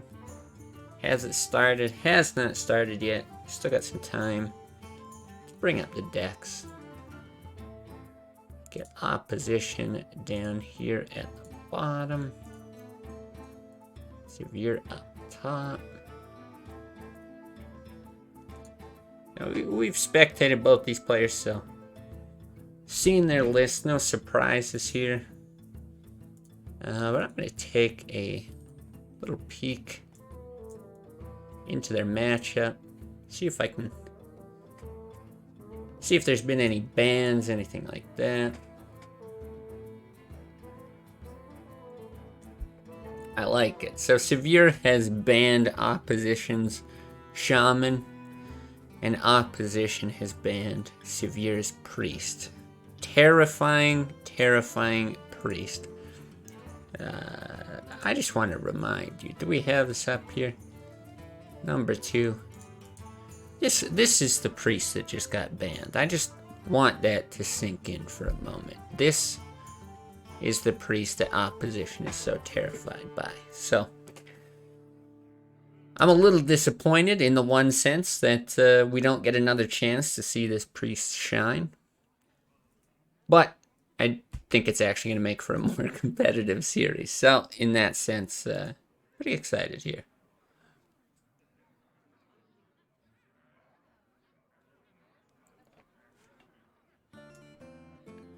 Alright, so it seems like still not in the game. Not sure what the wait is exactly. Make sure this thing's updated. Not that we've ever seen any bugs from Blizzard, but who knows, just in case.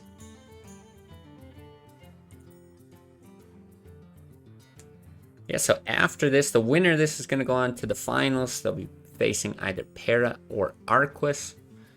And yeah, we've been able to spectate their games as well. So seeing Para with his incredibly aggressive decks. It hasn't... Yeah. No, that's the holdup. Gotcha. Easy to miss messages here. Yeah, I think aggressive decks previously in these tournaments haven't been that successful. Usually control and actually very greedy control lists have done the best. We've seen a very interesting mix of decks now. I think when a format like Classic has been around for as long as it has, you know, both at the beginning of Hearthstone as well as the reintroduction of the Classic format. What is it now? About a year and a half ago? When it's been around for that long, I think people really like to try to experiment, push the limits, test the boundaries of the mode. And that's a lot of what we're seeing today. Lots of interesting, unique decks. But still a mix of your standard competitive meta decks.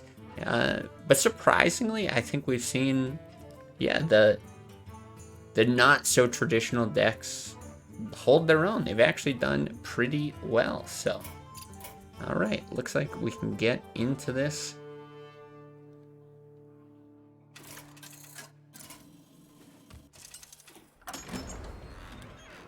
I said opposition here at the bottom. We got Severe up top. Will fight with honor. Opposition starting with this Paladin. A lot of aggressive Paladins today. I do think the deck is good. It's not that surprising that we see a bunch of aggro Paladin. It's performed very well.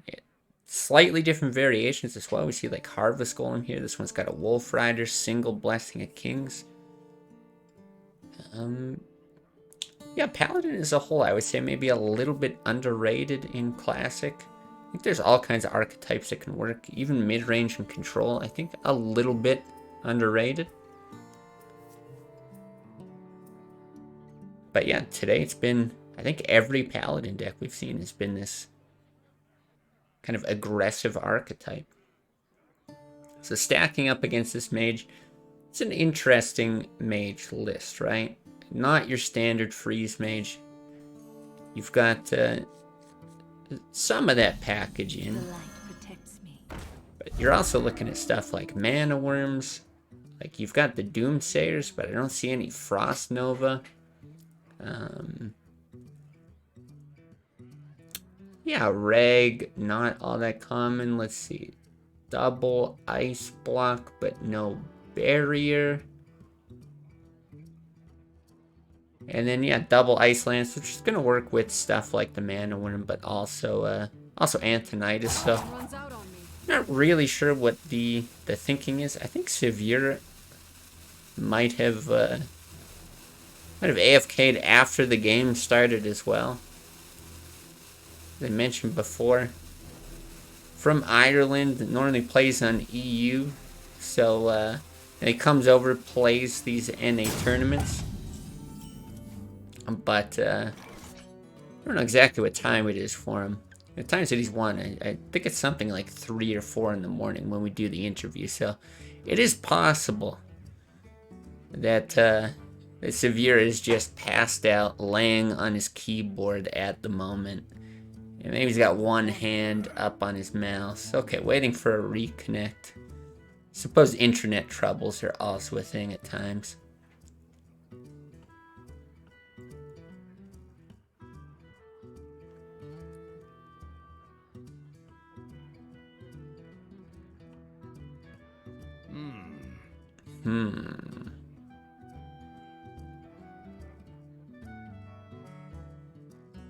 Alright, give us some time. I'll take a quick look in the Discord if there's any, like, notice from him about, Oh, yeah, looks like he's got a picture reconnected to the game. So like, every series, he's saying he's had troubles connecting, reconnecting, that kind of thing. Boy, this is the time, Blizzard. Throw your ad up again. Tell us how much money we should be spending in your shop. We don't have any rules exactly in place for these kinds of disconnects, but you know, for these players who are actually, like, you know, they're invested in the tournament. We know they're here. We see them in the Discord. We're going to do our best to make sure that we give them the time to get back into the game. Looks like some of the admins, Carlotto, even opposition as well, popping into the chat to respond. So yeah, at least the game is paused. You know, it's not like the ladder where it's just gonna force the player to give up at any time. As far as I know, there's no actual timeout for these matches. I think in your standard tournament, if Severe isn't able to reconnect, a lot of times you would, like, award the win to the other player. Oh, there, it looks like he's got it back. But yeah, I would hope that we're able to just get this resolved, and even if we had to restart, you know, yeah, you're gonna have, like, a different hands, different opener. Hopefully the players wouldn't mind too much. Alright, looks like it's like opposition just chilling, waiting, maybe trying to confirm that Severe's back. Yeah, chatting in the Discord. Just making sure. Good sportsmanship. Reporting for duty.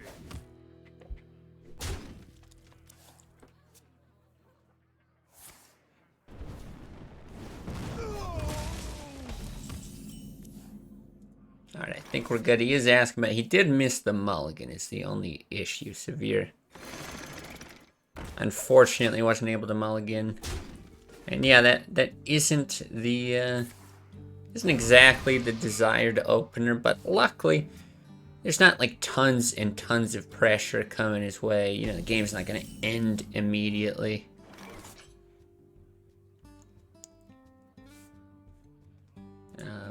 But yeah, unless there's any kind of change in ruling, it looks like we're just going to go ahead with this. And yeah, lots and lots of time for the game to kind of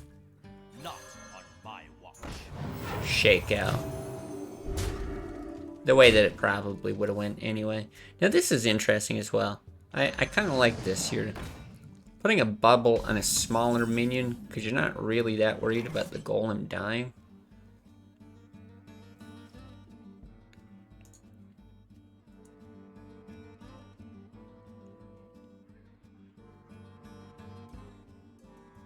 So True Silver and Abusive are going to be able to push a lot of damage. It'd be interesting to see if he's at all concerned with the body of this water elemental.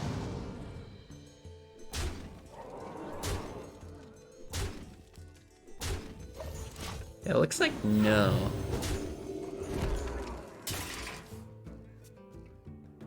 Right, down to 13. It is a big deal. Like I said, no barriers, but here's the block. Block, freezing face, and even Ice Lance to push a bit of damage. So yeah, not such a dire situation. Quality Consecrate. Do a really good job of reclaiming the board. Not quite enough to proc that ice block. But yeah, also looking at it, so I guess because of the Ice Lances, It's hard to tell what exactly was cut and whatnot. But no mirror image. Ooh, I think you want to swing with that golem first. Mind if I roll need?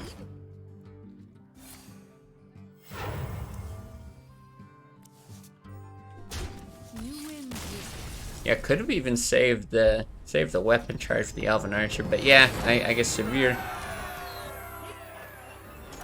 Just gonna call it there. Could have stayed alive again with another ice block, but no real way to get a taunt while up. Pretty tough to heal back up with Alexstrasza.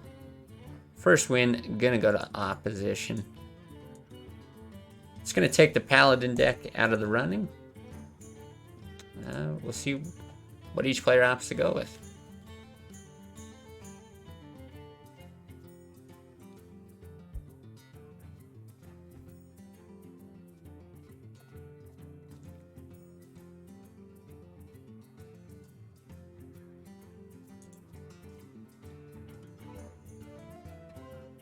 Yeah, definitely a bummer that the mulligan didn't go through.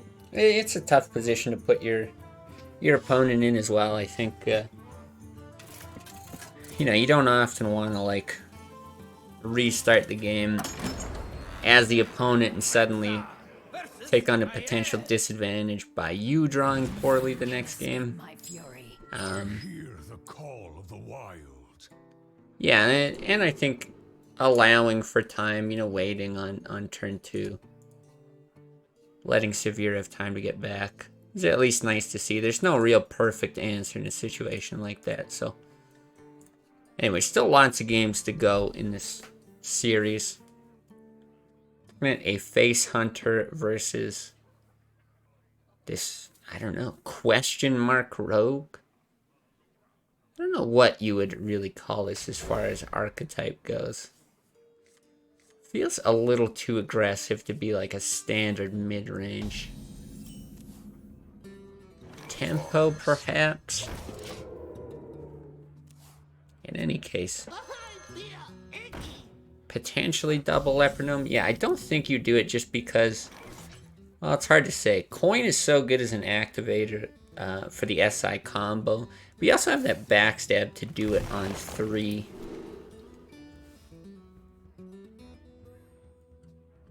But that's the thing, if you're playing a deck as aggressive as this, a lot of times you just can't wait till something like turn 3.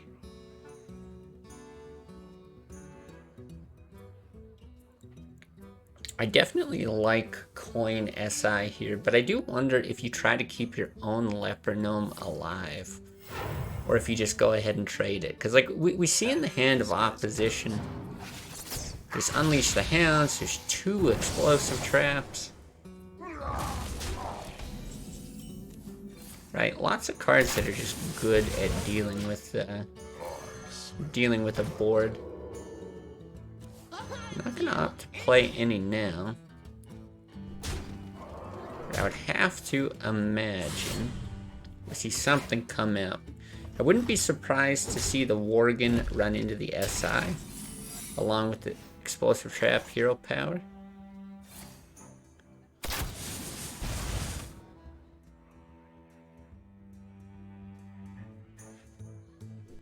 Interesting, just gonna send the damage to face. I don't hate the play.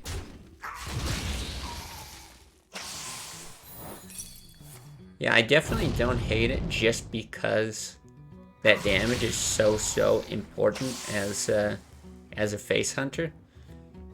The issue is when you have a hand that consists of another explosive trap and Unleash the Hounds, I just don't know that you can actually take that extra 3 damage.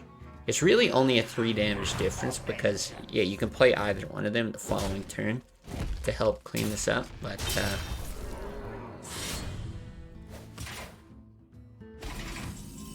yeah, I'm not necessarily convinced it's the right call. Now that, on the other hand, is a great draw, and it's making it look like an amazing play. Because this absolutely swings the board back in his favor. And he'll be able to play the Drake. But down at 13, 2 charges on the bow. Oh, instead, just gonna go for the Assassin's Blade. Okay, which makes sense. Because he is sitting on Leroy Coldblood at the moment. Actually, with the Deadly Poison, even. So you pretty much need this Animal Companion to roll Misha. And I think that's the only way.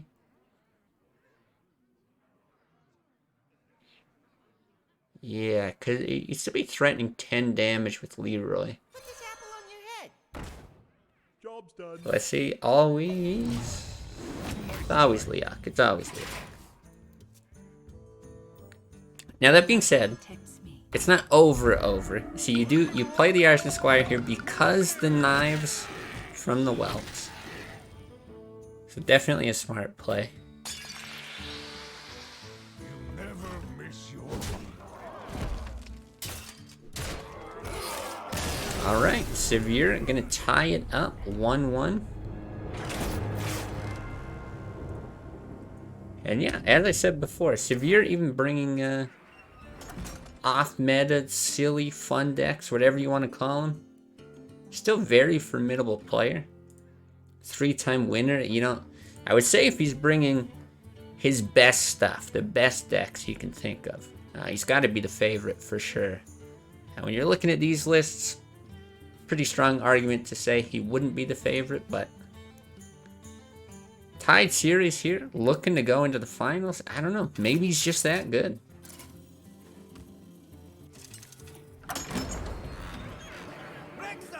Versus Gul'dan. Your soul shall be mine.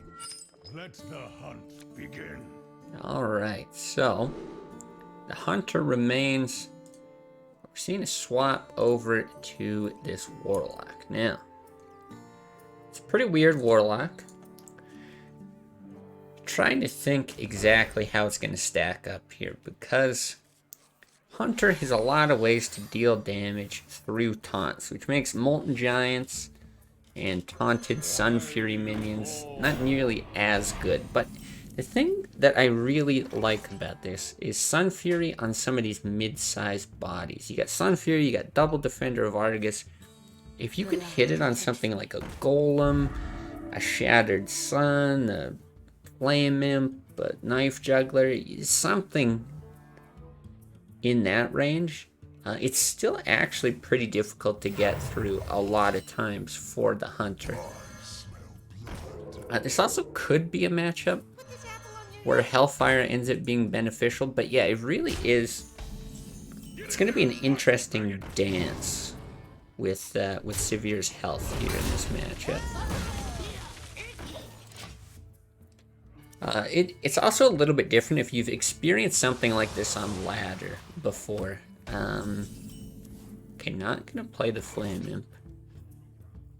But yeah, if you're playing against an opponent who's running a deck like this on ladder, generally you're assuming that it's Zoo, and then the Molten Giants are a surprise. The Hellfire is very uncommon. You're not gonna play around it most times unless you can afford to. But here with open deck lists, like, opposition knows exactly what he's up against. So yeah, he knows that kind of magic number, although it's a little bit different against this versus a handlock. But it might make you think twice about stuff like a hero power here, right? Is 14, okay, 14 going into 5 mana, it's not quite that easy to play a Molten Giant with a taunt, but even just playing a Molten Giant here, you have the ability to taunt it next turn. And yeah, this is not a play that you would see in any other game. Oh, very interesting. And even gonna have the ability to get this completely free The light protects me. Molten Giant with the double Flame Imp. But this runs a risk too. Because at this point you gotta say, well, I just don't care about hero powers. If I can get through this taunt, or if I can mitigate a lot of this damage, yeah, hero powers, explosive traps into a Leroy. And he might even be thinking, you know what, I'm just going to run Leroy right into this Molten Giant. And the more that I think about it, the more I really like that play. The issue, and I think why he's probably thinking a lot here, is something like Defender of Argus or Shattered Sun, right? There is the ability to buff things out of the range of Explosive Trap. The reason why I love the play so much, though, and I think he probably will pull the trigger, is even if that happens, and say he brings a Flame Imp and the Molten Giant out of range here, he has another Explosive Trap to absolutely finish it off the following turn. So, boy, I mean, we probably would have seen the Shattered Sun come down. We must cleanse the Sunwell. But yeah, I would have really, really liked to see that Leroy. Now, on the other hand, he is able to just run Leroy in here and play the Explosive Trap after. So in some sense, it's almost as good, right? It's almost as good because it's kind of like assuming that the first part of that turn actually went through, that he did get the buff, he did get that single swing. But now you get to kill it on your terms. I don't see any other option here. Potentially considering Explosive Trap, Misdirect, and Hero Power. And if either of the minions that get misdirected go to face, you win. It's also a fairly strong play. You would play the Explosive Trap first, so it goes off and kills the Flame Imp and the Sun Fury before anything gets misdirected. And then, yeah, it would be a 50-50.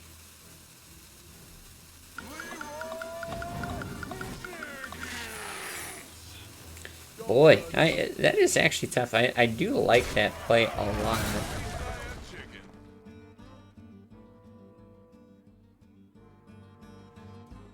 But this one too, right? Incredibly hard to buff anything out of range of dying, but even just taking the 2 damage from Explosive Trap is so bad here.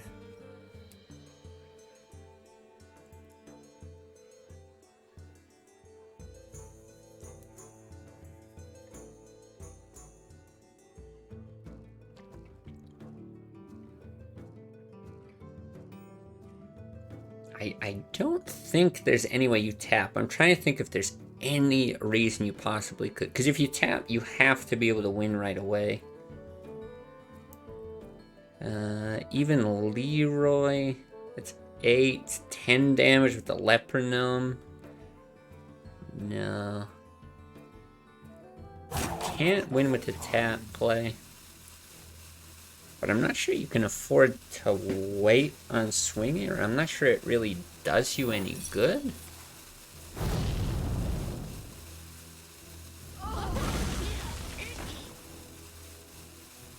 Yeah, I think that's the correct move. And Wolf Rider's just going to finish it out. Very interesting. I would have just loved to see that other play with the misdirect. Purely because it would have been interesting to see how it all unfolded, but I liked the Leroy play in that situation, and like I said, I actually liked it the previous turn, I think even more so. Alright, opposition able to snag a win with the Hunter. Hunter's out of the equation. We'll have to see severe win with this Warlock if he's going to advance. But yeah, just one more win for opposition, and really cool to see. Right, like I mentioned before, opposition, previously Droxors You asked for it. in the Discord, maybe even seen him in chat. You know, doing all this admin work previously, and then he decides, you know what, I think it'd be fun. Let me pop in, let me play one of these tournaments. already doing very well for himself in the semifinals, looking to advance to the finals. And against a very strong player here, so.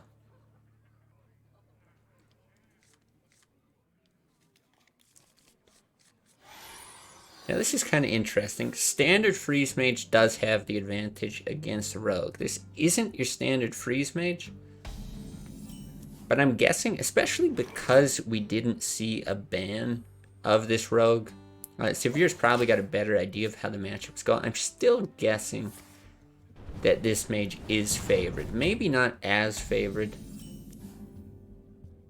But it should still be very good against it. No barrier. Yeah, that hurts a bit.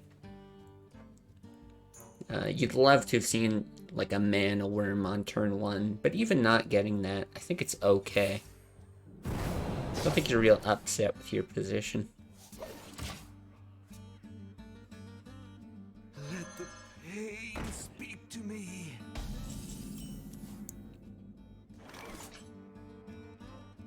Yeah, Thanos backstab looking pretty juicy here. Normally you love to have backstab 4 gadgets in. But you saw in the previous turn opposition opting to hold onto the coin. Likely 4 gadgets in. Right, could have been used to apply a bit of pressure with the SI. Early damage is kind of nice. But there's more targets like that Water Elemental, like Azure Drake in this deck. Mind if I roll knee? And of course, yeah, coin great for playing other cards, but also for drawing more cards with gadgets in.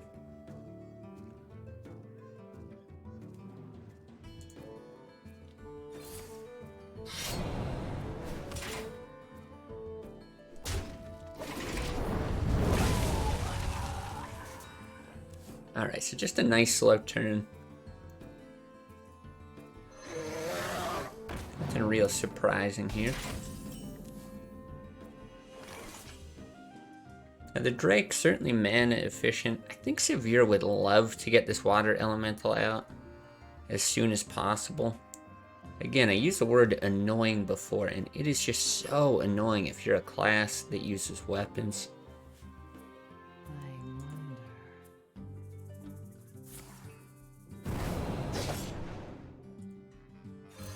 This guy's toast.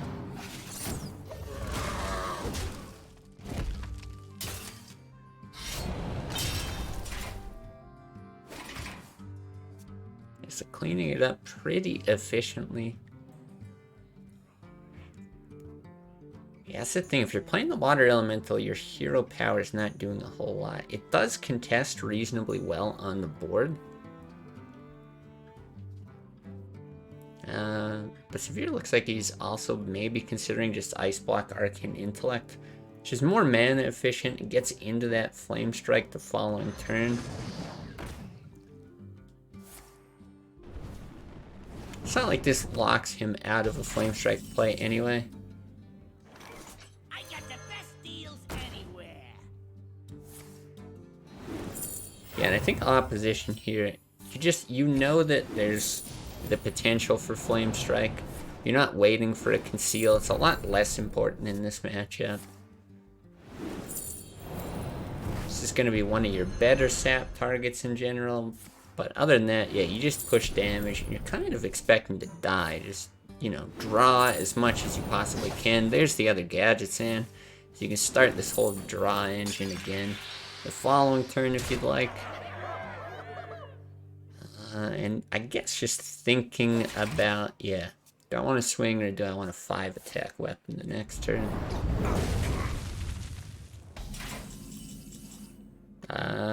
What do we have from Leroy? That's 6-12. Now, am I crazy? I think it was lethal if he had swung the previous turn, right? That would have dropped Severe down to 16. He could still Leroy Shadow Step Deadly Poison. And then, yeah, that would have finished him off. So, in all fairness, the rope's burning. You know, you're drawing all these cards. There's mana reduction here, there, whatever. There's a lot to consider. So, in retrospect, it might seem somewhat obvious, but can definitely see how that was maybe overlooked. Because I do believe he was anticipating the Flame Strike. Although there was no guarantee of it, I think, yeah, I knew there was a very good chance of it.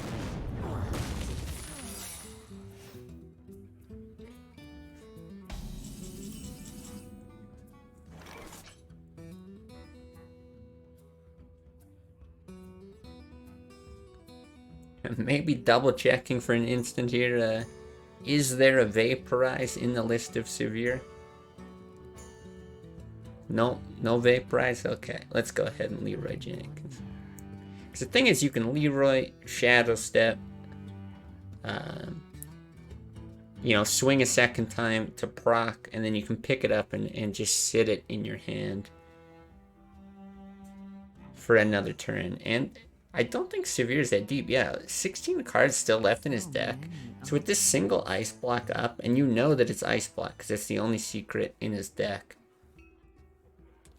I don't think you're really anticipating another one next turn. The defensive Alex, though, I guess is maybe the consideration, which is a fair one. Because there's a very good chance that that is actually what we do see. But I do feel like this is a reasonable risk to take, right? There's a chance that this just outright wins you the game next turn. And even here, dealing with Alex, it's not terrible.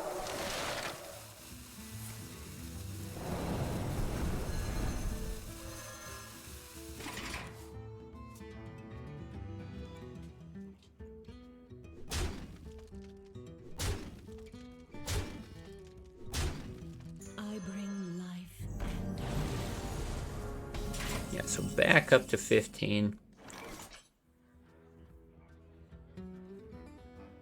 I got the best deals anywhere. Interesting. Got a decision to make between Sap and Fan. Sap's going to remove 8 damage this turn, whereas Fan will only remove the 4. Fan would have given it an extra draw, but yeah. Able to conceal. You've already seen one Flame Strike. Again, to mention, only about halfway through Severe's deck. You're not necessarily expecting, you know, a second Ice Block and an Alex and a Flame Strike. It would just be, well, very lucky on Severe's part. So, still not looking too bad. But not sitting on lethal. I think opposition is going to have to be hoping for Cold Bloods next turn, right? It's 10 damage between Gadgetzan and Leroy. You can get 12 with the SI, 13 with the Dagger. I guess there's a lot of ways to deal 1 damage. It really doesn't have to be just Cold Blood. Especially with the discounted Leroy. Mind if I roll need? Time runs out on me. Yeah, that means Fan's gonna be 2 potential draws. You win this. Oh wow. Just goes ahead and concedes. Okay. Well, that's gonna do it then. Opposition taking game 4. Taking the series 3-1. Alright, and we'll message, oh, of course, I just love it when the website doesn't work. It's very cool. But we'll message our next participants, if I can, you know, get this to work again. Okay, very nice. But I believe it is Hera and Arquis, is that right? I just don't want to be messaging the wrong people, you know. Telling people to play who aren't there to play. Okay.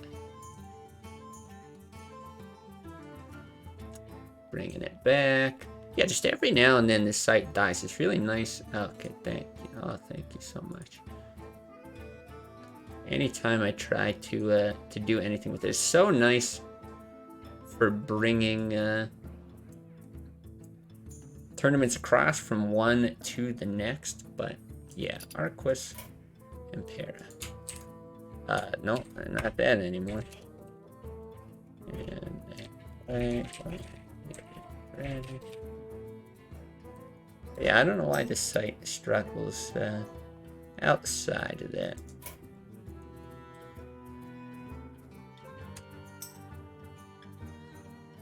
Alright, so I'll message them. I'll get the decks set up. Let's see, let's do...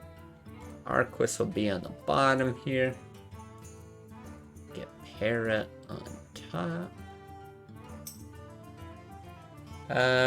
Oh, by the way, I didn't accept the match thing in the 15-minute window. Oh, okay, we might have to do something here. Okay. Let me take a quick look. On mine, it looks fine.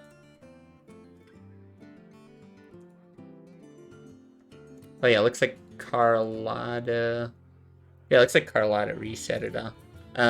It's very nice.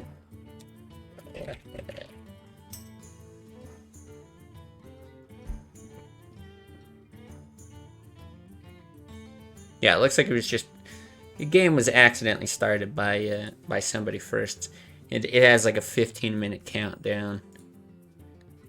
And if the players don't make it in that time, it's like... They're required to forfeit. But, you know, you can't ban on the site. That's not good.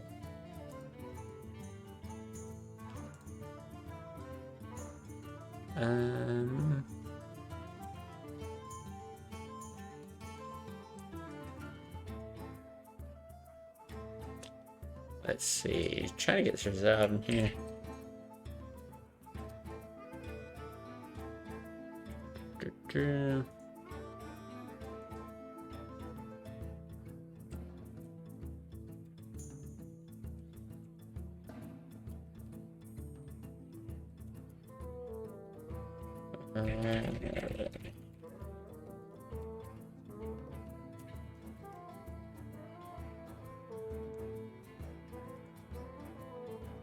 Oh, I see.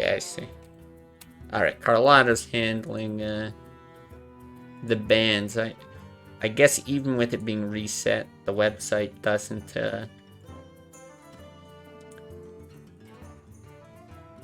acknowledge the bans for whatever reason. Oh, good though. The website's in again. That's fun.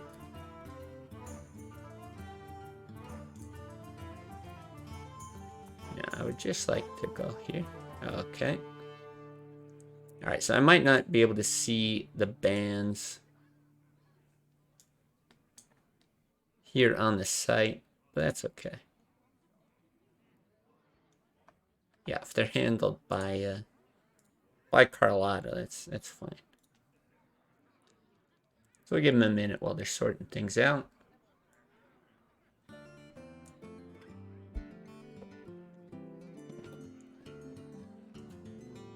So yeah, just as a reminder, Para's coming with all aggro. I'm not even sure that the ban is a big deal. It's probably just a question of what you think the best aggro deck is.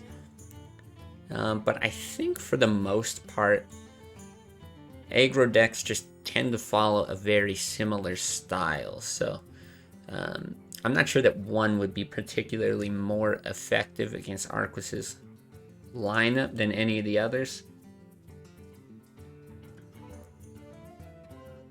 But I don't know, we've been seeing that Paladin be very, very effective, so that would be my guess as to what's banned.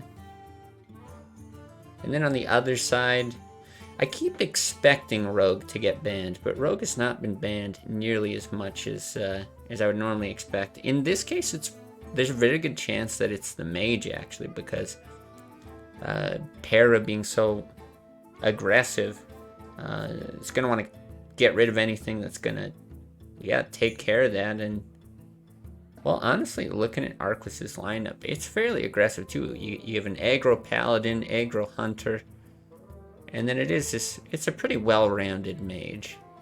Like I said, probably maybe tempo-y, kind of, and then a Miracle Rogue. So yeah, I wouldn't expect to see a Rogue ban either. Arquis bans Para's Warrior. Para bans Arquis' Mage. Alright, so the Warrior correct. Or sorry, the Mage correct, but the Warrior very interesting.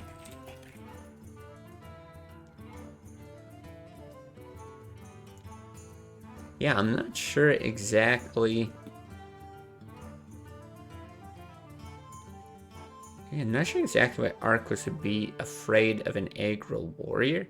I guess maybe, if I'm to speculate, maybe just because it's got a bit more muscle to it. It really doesn't have that much though. Like, it's got Dread Corsairs for taunt, you know, it's a little more late gamey. But it doesn't even include Taskmasters. No Armor Smith, anything like that. I was thinking maybe it would be kind of favored against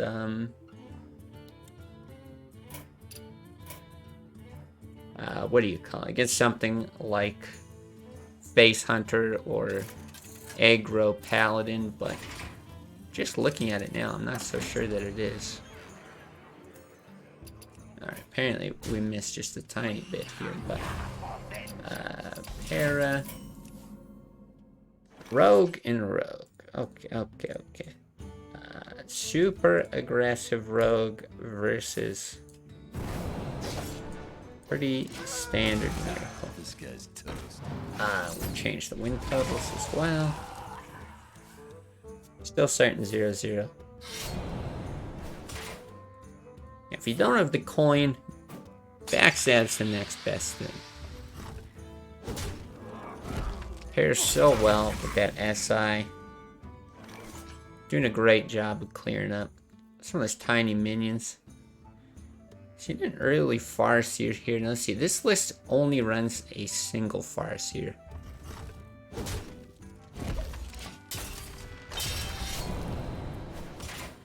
Interesting. So yeah, maybe opting to hold it for the Shadow Step. You know it's just gonna die to that weapon. But the issue is there's just not a lot to deal with this board effectively. You can eviscerate and hit, but okay. Well, that does make things a little bit better. You don't have to take the damage now.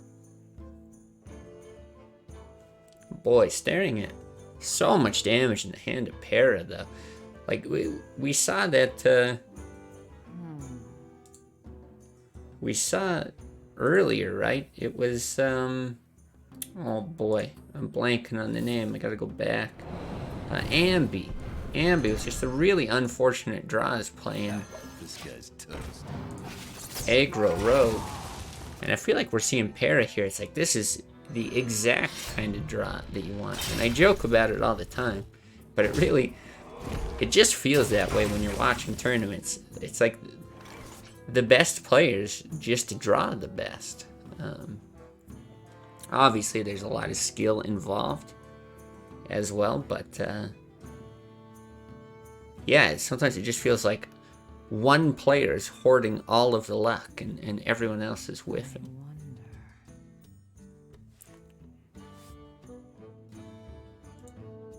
Eyes are open. We hunger for vengeance.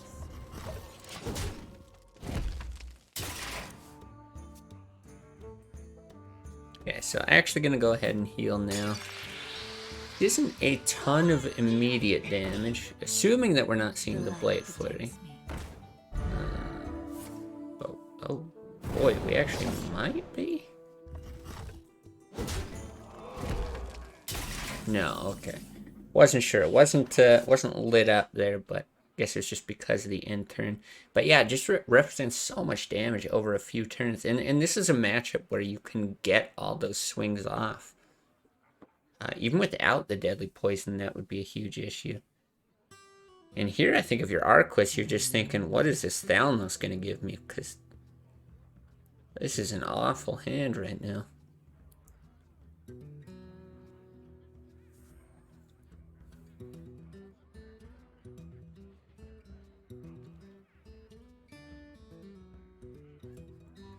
Like, it's actually a lot of damage, but you just kind of die afterwards. Thing is, you don't know that you die. That's the thing. So I wonder if Arquis is looking at this and just going, you know what? Let's get the spell damage off of Eviscerate, double Cold Blood, or that's the consideration anyway. This is a heck of a draw, though. Wow. So still able to just push tons and tons of damage. Didn't have the spell power on board for the Eviscerate, but that's okay. Sitting on prep with Evis. So, I mean, it looks great, but of course, we've seen this guy once or twice now in the tournament, I think. This Leonard Jinkus fellow. It's a pretty good card. I think he's really shown his worth today. And I'm gonna give a quick victory to Para here.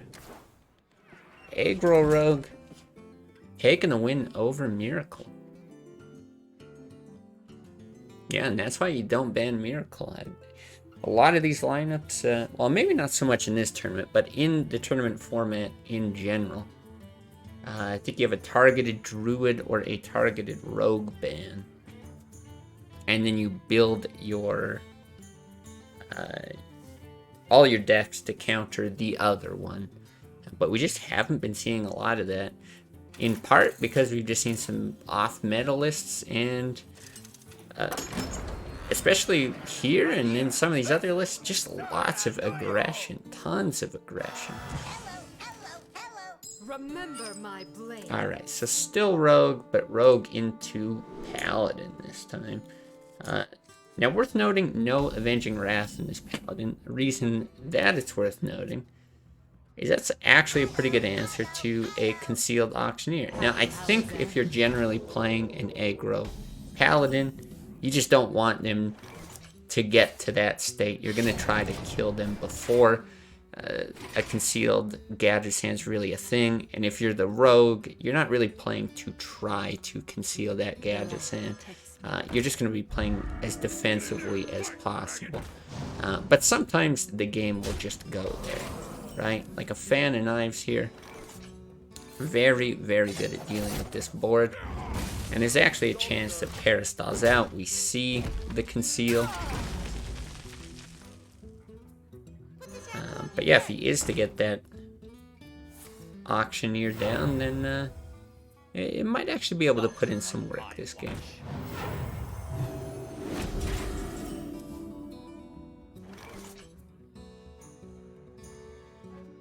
Boy, just a case where you'd love to have like a Thalnos. You can still do alright here, right? Fan of Knives pops the bubble. You can swing into the 2-1, backstab the Knife Juggler. But this Paladin deck is just so annoying. Because True Silver is basically a guaranteed 8 damage. Plus the fact that it heals. It's just... It's almost like dealing 12 damage. It's a 12 health swing in your favor. And yeah, you've got no taunts, you've got no ooze, no Harrison, anything like that. Oh, this is interesting. So playing Conceal to play around Divine Favor. Conceal, just saying, you know what, this is not a very useful card in the matchup. Yeah, throwing it away. Yeah, I really like that.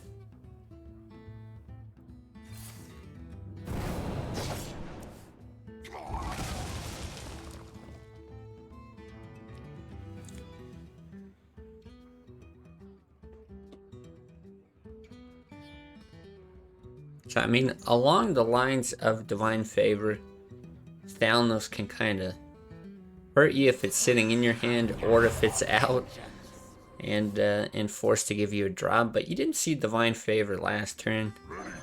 There is a lot of 1 health stuff, as we see here. So it's actually going to be able to fight for the board reasonably well.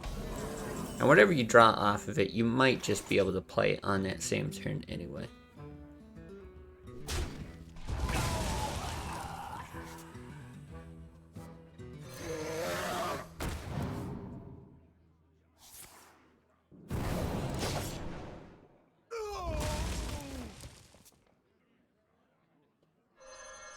Alright, so gets the clear, but this is what I'm talking about. It is just... It's 8 damage, not even getting the heals here, because Para hasn't taken any damage. But you're sitting on Leroy, that's 10. In 2 turns, it's 14. And yeah, there's just no point where Arquis can say, you know, I'm gonna leave a 1/1 on the board and just start sending damage at my opponent's face. Forced to sap.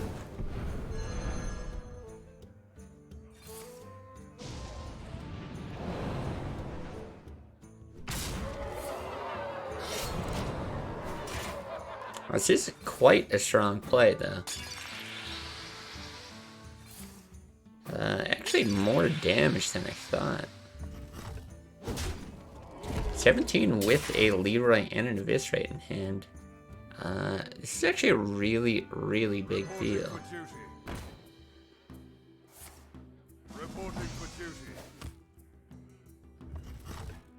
I think that's just it, right? 8, 11, 17, yeah. So we get to see Mr. Jinkus again. Yeah, the only other option was playing Leroy and charging into the Drake, but does that even help with the Shadow Step? I don't even think so. Alright, well. Another rogue victory. That's going to make it 1-1. And as chat's pointing out, watching the first game, seeing Leonard take it. It's, yeah, really, really unexpected inclusion in all these decks. Almost never see the card. Okay, we get a nice mirror here of Paladins. And we see, yeah, the interesting tech choice to also include Mr. Jorkus. Happy Hollow's End. I smell blood.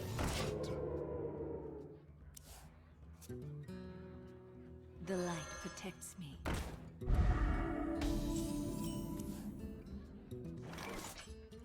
Alright, Argent Squire is really, really annoying this matchup. In fact, every Divine Shield is really, really annoying as the other player.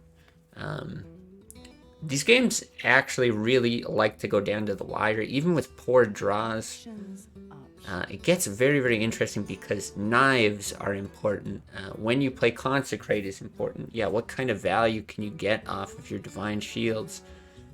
It's not as much about just sending damage at your opponent's face. You really, really have to consider board value here. Not on my watch.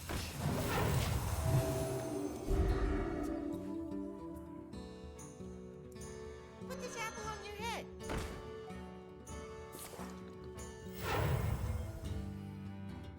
One shot, one kill. Yeah, and that's exactly what we're seeing. These two players just fighting over the board. Really rough position here for Arquis. And I think smartly holding on to the Knife Juggler to even just be able to combo it with Hero Power next turn could be a really big play. Alright, we do see the draw into Para's hand of Liam Jinkard. Might make another appearance in this game.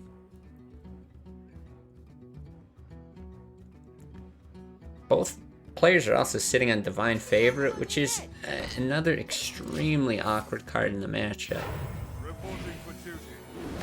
Neither player's expecting to have a big hand. Not going to get the snipe here. Like I said, Divine Shield is putting in absolute work This is where you really, really want to see a Consecrate. But I think this Avenging Wrath is a very, very important inclusion. This is where you can Divine Favor.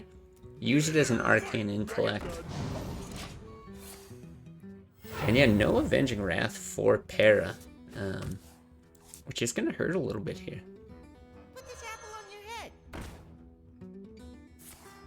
Reporting for duty.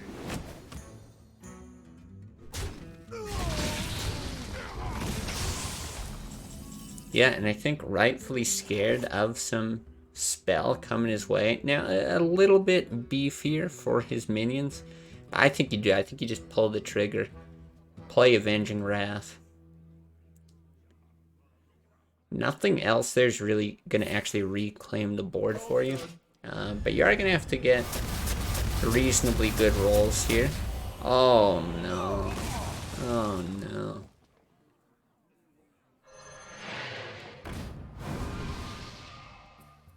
Yeah, now if you're Para, you do. You just send as much damage as you can. Getting a couple knives on this turn, even just for the damage, is huge. A Consecrate draw? No. Consecrate would be big, but even then you would still be in a rough spot. True Silver can try to help draw the game out a bit. Yeah, feels pressured to take that 6 damage. Reporting for duty.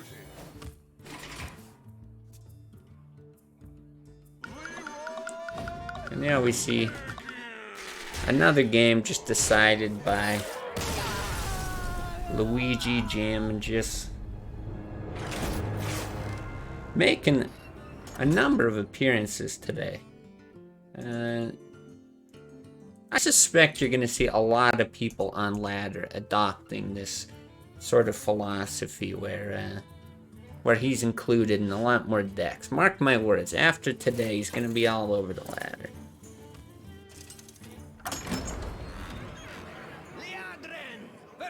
Alright. Paladin versus Hunter. So again, gonna keep the aggression going. Right? It's Face Hunter.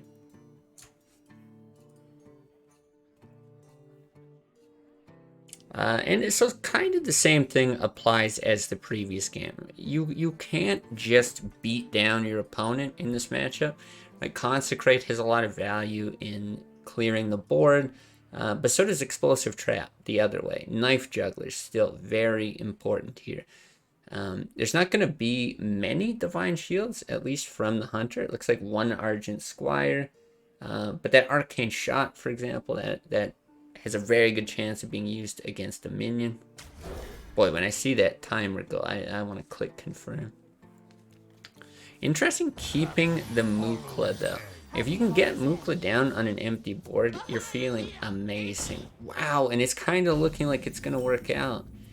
You get down the Worgen, you just get hero power, trade, coin the Mukla. Oh, this is going to be so painful for Para. Exactly what you don't want to see.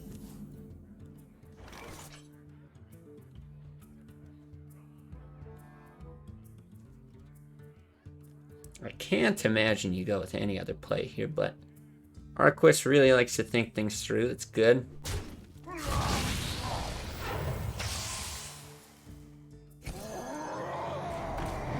Yeah, there it is.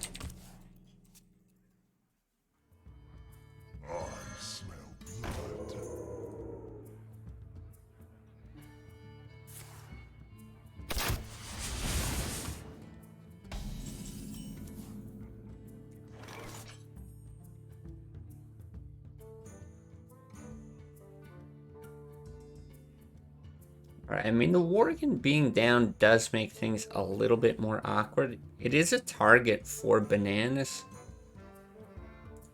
A fairly reasonable one.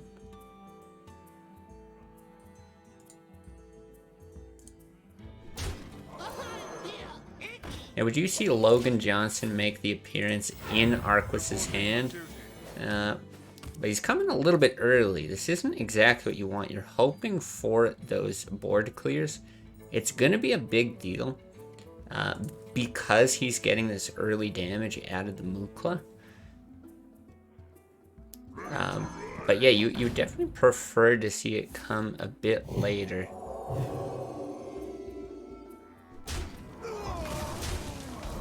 Wow, although with Mukla being able to swing twice,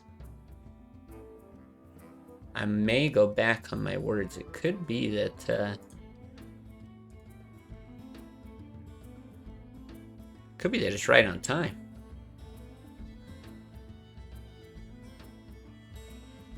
Options. Yeah, 'cause, I mean, this is upwards of 12 damage, and I think you just do it, right? 12, and we've seen, this is the list with, yeah, no Unleash the Hounds, so you're fine just playing your hero power, getting an Abusive Sergeant out. Yeah, you're able to get the trade still with that damage. You've seen one banana go down, so it's not even an easy kill with, like, double banana on the Wolf Rider.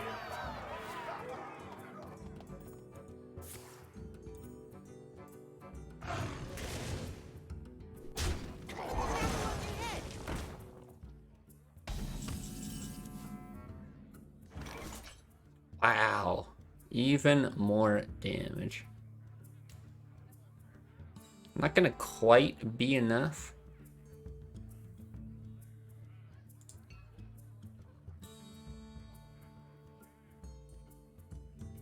Should I? There's also the risk of Knife Juggler with those whelps. Okay, but just gonna take it out first. Then go ahead, play Lucas Jennings, just get your safe 8 damage in, set up for an Avenging Wrath. Lethal. And potentially the following turn. It's kind of looking like it with a bunch of low health minions for the Hunter player here. Really not a lot that can be done.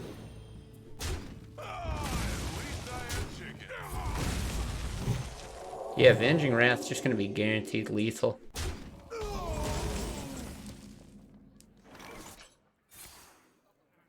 Alright, and a quick second victory for Arquis. That's going to tie the series up. 2-2. Down to their final decks. Now we have the... So it's still going to have to be the Hunter... I'm trying to remember what was banned. That's right, the Mage was banned. We've seen the Rogue. So I think it's going to be a Hunter Mirror, if I'm not mistaken. Wow, interesting. So Unleash the Hounds being a big difference here. We do see 2 copies for Arquis, none for Para. Okay, both running Mr. X. That's going to be fun. Mr. X can be really, really huge in this matchup as well. It's another one of those things kind of like True Silver. Not only does it negate damage, but it can push damage onto your opponent. It's just a very, very big swing in a matchup without heals. But it really does depend on the board state. Something like an Argent Squire, that's... it's going to do great against something like Misdirect. And here, I actually like coining the Juggler. I know this Abusive is just going to destroy it, but I feel like you take the risk, and then you're hoping for something like a Leper Gnome Abusive Sergeant the following turn. Vengeance is near. I have no time for games.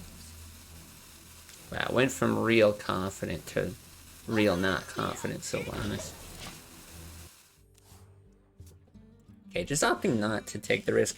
An Explosive Trap, this is another one that's just so huge in the matchup. Oof.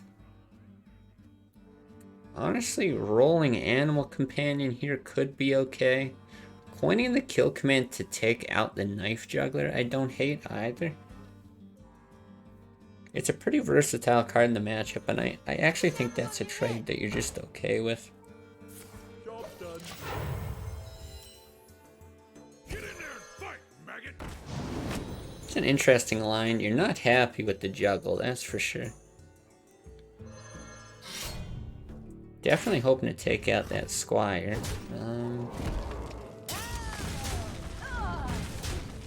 Yeah, and then another point worth mentioning, I think a lot of people aren't aware of this interaction or often forget about it. I know I've blundered on it a number of times, but if Arquis was to play this misdirection here and Para procced it, it would actually give a charge to the bow of Para. And that's just a huge deal in the mirror. That extra charge, I mean, of course here he's got the secret, but it would just allow him to continuously swing, whittle his opponent down.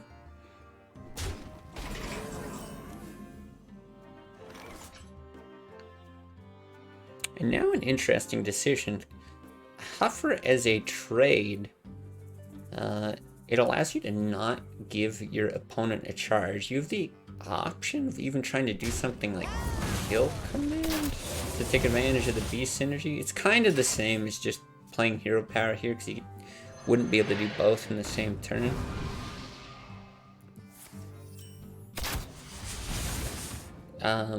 Another point worth mentioning, another thing a lot of players might not be used to, but now if we play misdirect here and the arcane golem is to be redirected back to Para's face, remember it's not going to proc this explosive trap either.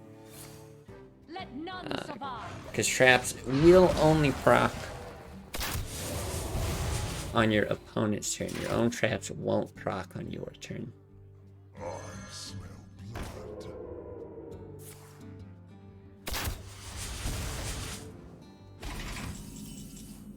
So yeah, just not wanting to give Para that charge, and totally understandable.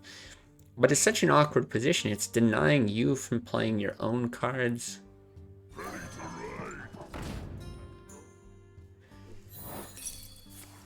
Yeah, and here it makes sense. You kind of just have to. Push 6 damage, hope you don't die. Try to put your opponent on the back foot.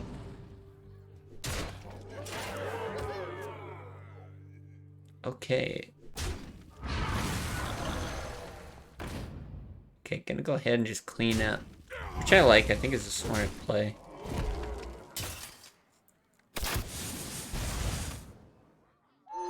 Okay, the owl sets up 7 potential damage. Even more with the abusive if nothing's done here. As we do see though, misdirect can come in handy, finally. It doesn't do a whole lot here. Double Hunter's Mark is not something you want to see at all.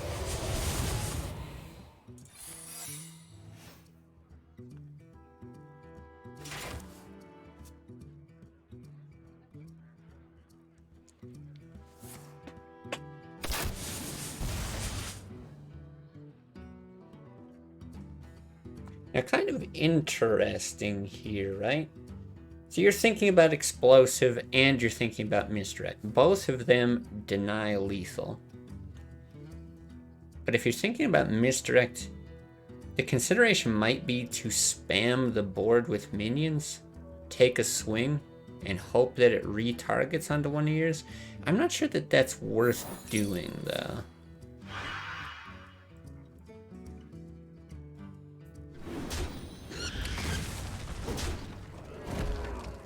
Okay, 6 health, 3 damage. Oh. Alright, my math is not that bad. 3 plus 2 is 5. You can Hunter's Mark your own Wolf Rider twice and cry, though. Which I think is appropriate here. It's time to even the scales. It's time to even the scales. Yeah, at least played perfectly. Now, you have to Iron Beak Owl silence the double Hunter's Mark. Actually, you should triple first and then do it, but it's okay. Just trying to stick with the good sportsmanship. Can't be too upset at that. Alright, that's gonna do it. Right down to the wire, game 5. Para's gonna take it. Now, I am getting word here. Severe is forfeiting the 3rd place match, so we're gonna go ahead and skip that. My throat thanks him for that, so that's totally okay.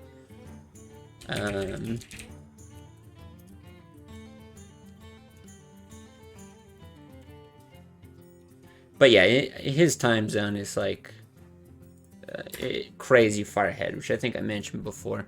It's probably like 3 or 4 in the morning for him, something like that. So that does mean, if we consider that a forfeit, Arquis gonna officially be awarded the 3rd place title, and then we'll be going into the finals between Para and Opposition. So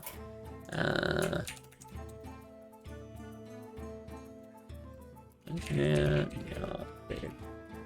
match.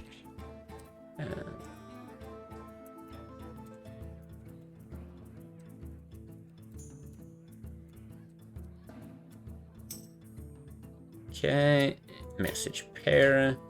Do one final bathroom break. This one goes right down to the wire. I'm gonna need it. Once again, get your snacks. Feed your pets. Tell your friends. Get hyped. Be back for the finals.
We are back. Do we have anything underway? Not yet. Perfect. Make sure we didn't miss anything important here. See some unread messages. No, we're good here. Okay. So we can get the deck lists up.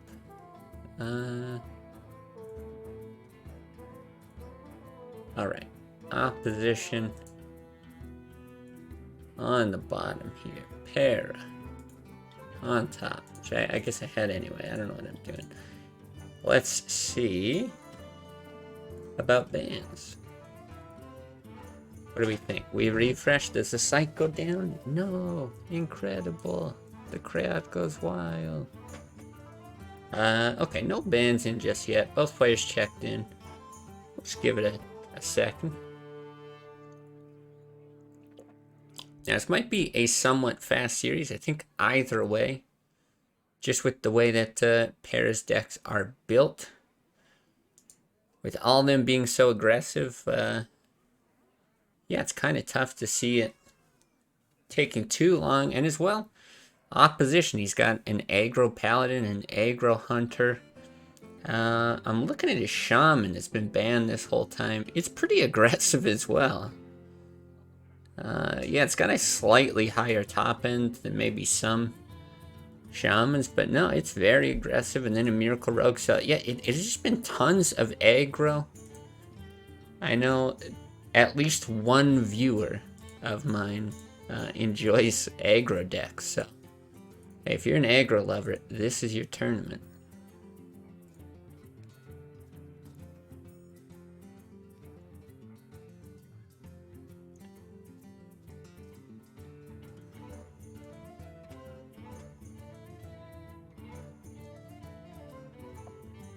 Alright, let's see. Are the bands in yet? And it's down. Incredible. What a website. Okay. Let's navigate back from the start.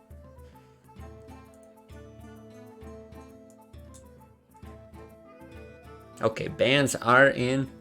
Opposition banning Para's Warrior. Interesting. Lots of people seem to fear that warrior. Not quite sure why, but that being said, there are a lot of similarities between these aggro decks anyway. Para banning opposition shaman. He dropped into chat earlier and said his shaman was getting banned all the time. I don't know if that was hyperbolic at all, or if he has literally had his shaman banned every single series, but we certainly haven't seen it. So okay. Opposition, Paladin, where do we got that? Here in number 1, and then we got Rogue over here. So, I think at this point, I don't really need to talk about how aggro matchups work anymore. You guys should be used to this. This is our town, scrub. Now this is interesting. This is very interesting. I love it, and I'm terrified of it. Our town, scrub. Yeah, beat it.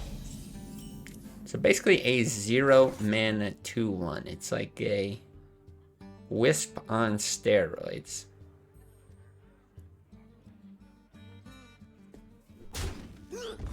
Yeah, not at all surprised to see this. Divine Shields, just amazing here.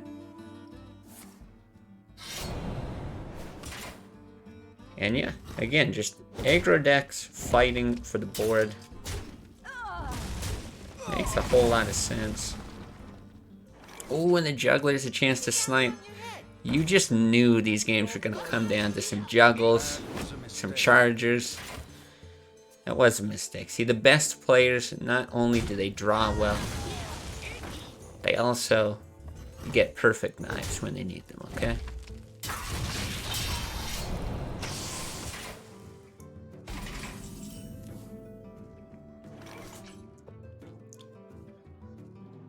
It's kind of interesting. Elven Archer can help clear. But then probably a question, yeah, do you just go ahead and play that Arcane Golem? You're not really looking at any obvious threat of death, but yeah, you have to know SI is a possibility. Eviscerate is in the deck, things like that, so you're going to be giving mana. But again, it's a matchup where mana not as important generally. At least not to get to any amazing high-end cards. Sometimes it's going to enable some big plays if you're an aggro list, but your other option is Elven Archer Hero Power, most likely. It's a slow play. It's conservative, but it probably won't get you in that much trouble, considering you're at 30 life. You'll be down to 28. One shot.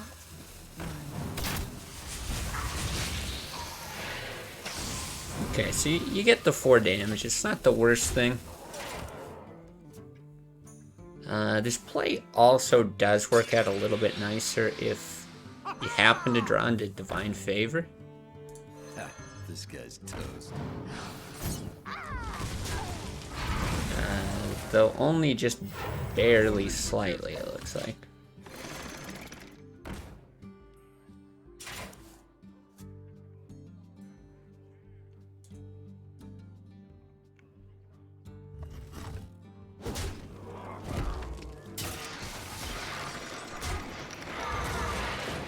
Yeah, and Para able to deal lots of damage while securing the board. Okay, True Silver is a big draw. Like I said, this where you're down, you're actually going to be able to take advantage of the heal. It's able to be like a 12-point swing in health. The consideration here is, do you swing and hit a minion? If you do it, there's a good chance you're hitting both. But yeah, I think the fact that he's sitting on Leonardo Johnstone in hand, it's just like, there's too much damage coming. He could top deck something that's going to deal, right, a Blessing of Kings or something like that. It's going to deal enough damage to just win the game. Or you draw an AoE, Avenging Wrath, Consecrate, something like that. And you're in a fine position to stabilize. Yeah, looking like that's going to be the case. Right, Assassin's Blade is scary, but very unlikely the game goes that many turns, so it's 5 damage per turn, but...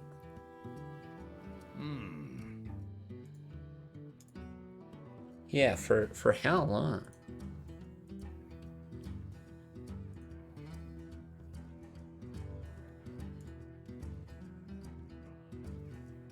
I'm actually not sure what the consideration is here. Unless, again, it's another question of whether you swing, but I feel like with that previous swing to face, you're very much committed.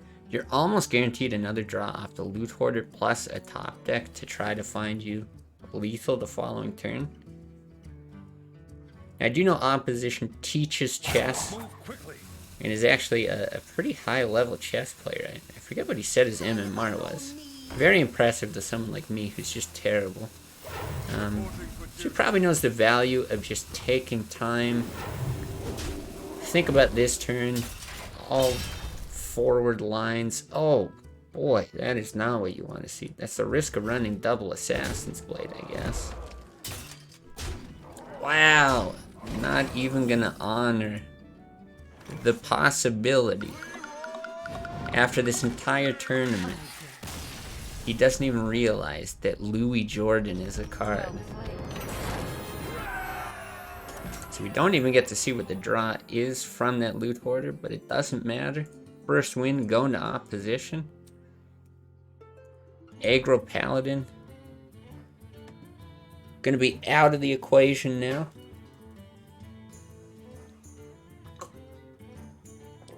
So we'll see what he brings. See if Para decides to stick with the Rogue.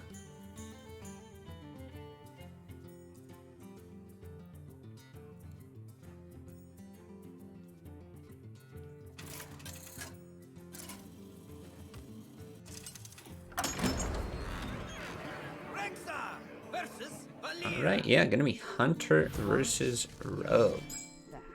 I'm acting on instinct.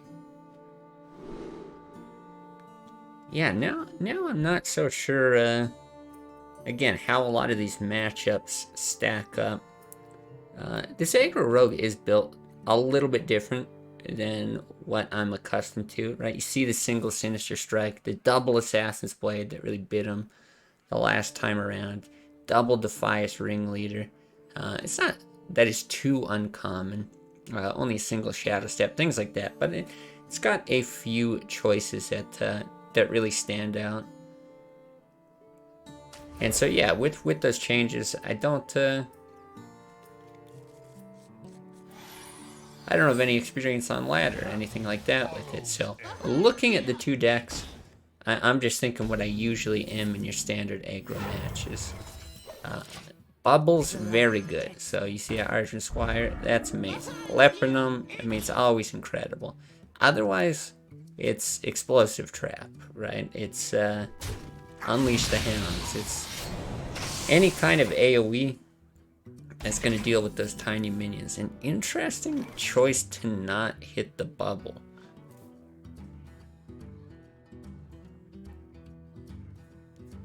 I think I just like a hero power here. Yeah, I guess choosing not to hit the bubble because next turn Para's hoping to Deadly Poison Defias Ringleader combo.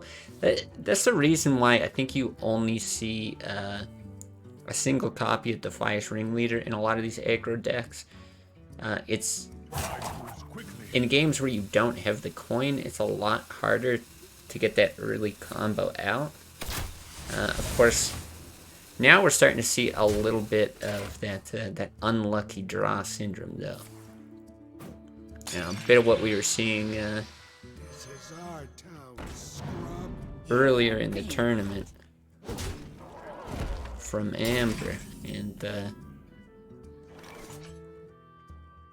yeah, still going to be a reasonable play, right? It does put pressure on. Definitely going to be a choice as to how this is dealt with. I like this, though. Double arcane shot. Keep that bubble alive. It's just so annoying.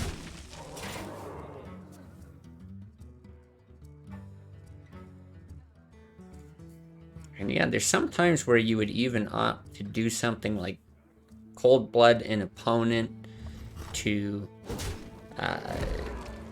enable a combo for like an eviscerate, but it's just not something you can do with Defias Ringleader. It just ends up being a vanilla 2-2, which is not the worst in a matchup like this, but oof. Once again, the bubbles.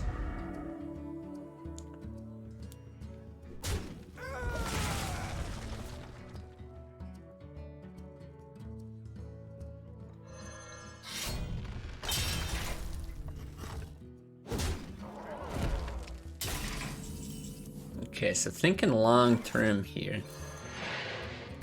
Wow, these chargers just even more effective with Leok on board.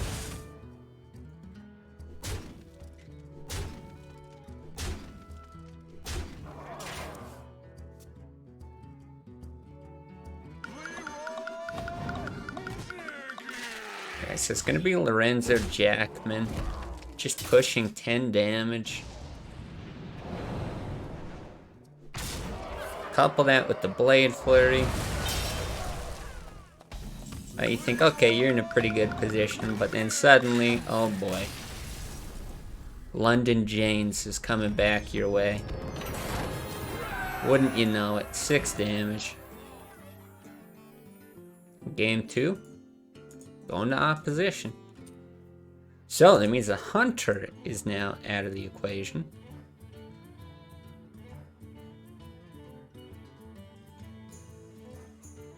What does that leave him with? The Shaman is banned. So it's gonna be Rogue. That's right, it's gonna be Rogue. Valera versus Valera. Watch your back. I always Rogue v Rogue, okay. Okay, who's gonna win it? The Miracle Rogue or the Aggro Rogue? Now, coin in the hand of opposition, going to be very good. The opportunity to do something crazy with prep as well, right? We could see something like coin, prep, Shiv, Edwin. And there's no silence, right? There's the sap potential for sure. Only a single sap, but no, we don't see it. We don't want to, don't want to take the risk and just all in that early.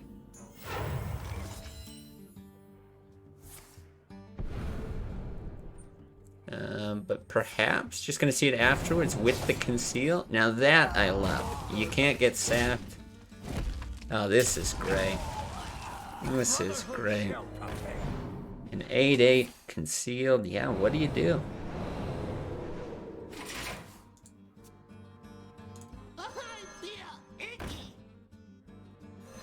This guy's toast. Alright, well I guess you just try to push as much damage as possible is what Para's thinking. But you got a lot of damage coming back your way. Like a sap on that SI is even reasonable. Honestly, the sap on Leper Gnome might be better. Sap's gonna deny damage and board presence. But yeah, actually a tough decision on where to go. Because you would still be able to deadly poison, take out the SI if you went the other way. But this sets up for a better deadly poison over the long term.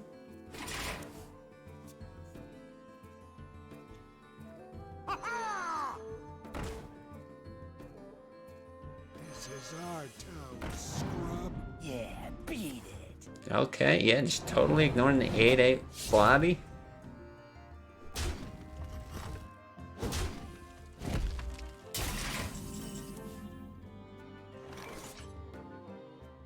Backstab again, gonna mitigate damage. Be able to push a lot the other way. But how much is opposition gonna care about this board? So we see the Arcane Golem and the Wolf Rider, right? So that's 7 damage in the hand of Para.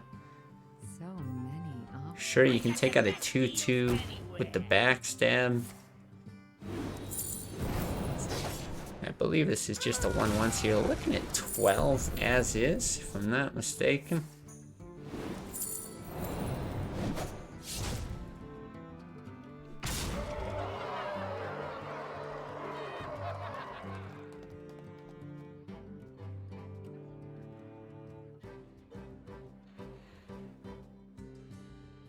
Yeah, not sure it matters too much what you go ahead and do with this weapon. Yeah, might as well. Might as well just swing face and...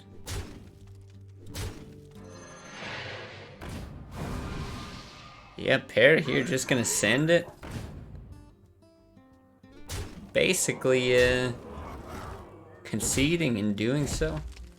Alright, there's 9 damage on board. We don't even get to see Lorenzo Johansson come out to end the game. Just a very quick 3-0. I expected a quick series, right? Based on the aggressive decks that were here in the tournament. But yeah, very fast games and the sweep. Let's see if we can get an interview. Winners... interview on Discord. I always like doing that. See if we can hear from our new champion. Let's see, I can get my... There we go. Get my big ugly face back in frame. Alright. Perfect. Perfect. Alright, it'll just be 1 second. Start the call. Hey, dude. Hey, congrats. First off, just, yeah, well done. 3-0 in the finals. Thank you. Yeah, it was a tough lineup from a lot of people. There was a surprising amount of aggro in the pool this tournament. Yeah. But I was afraid of Para, and I was afraid of Arquis, too.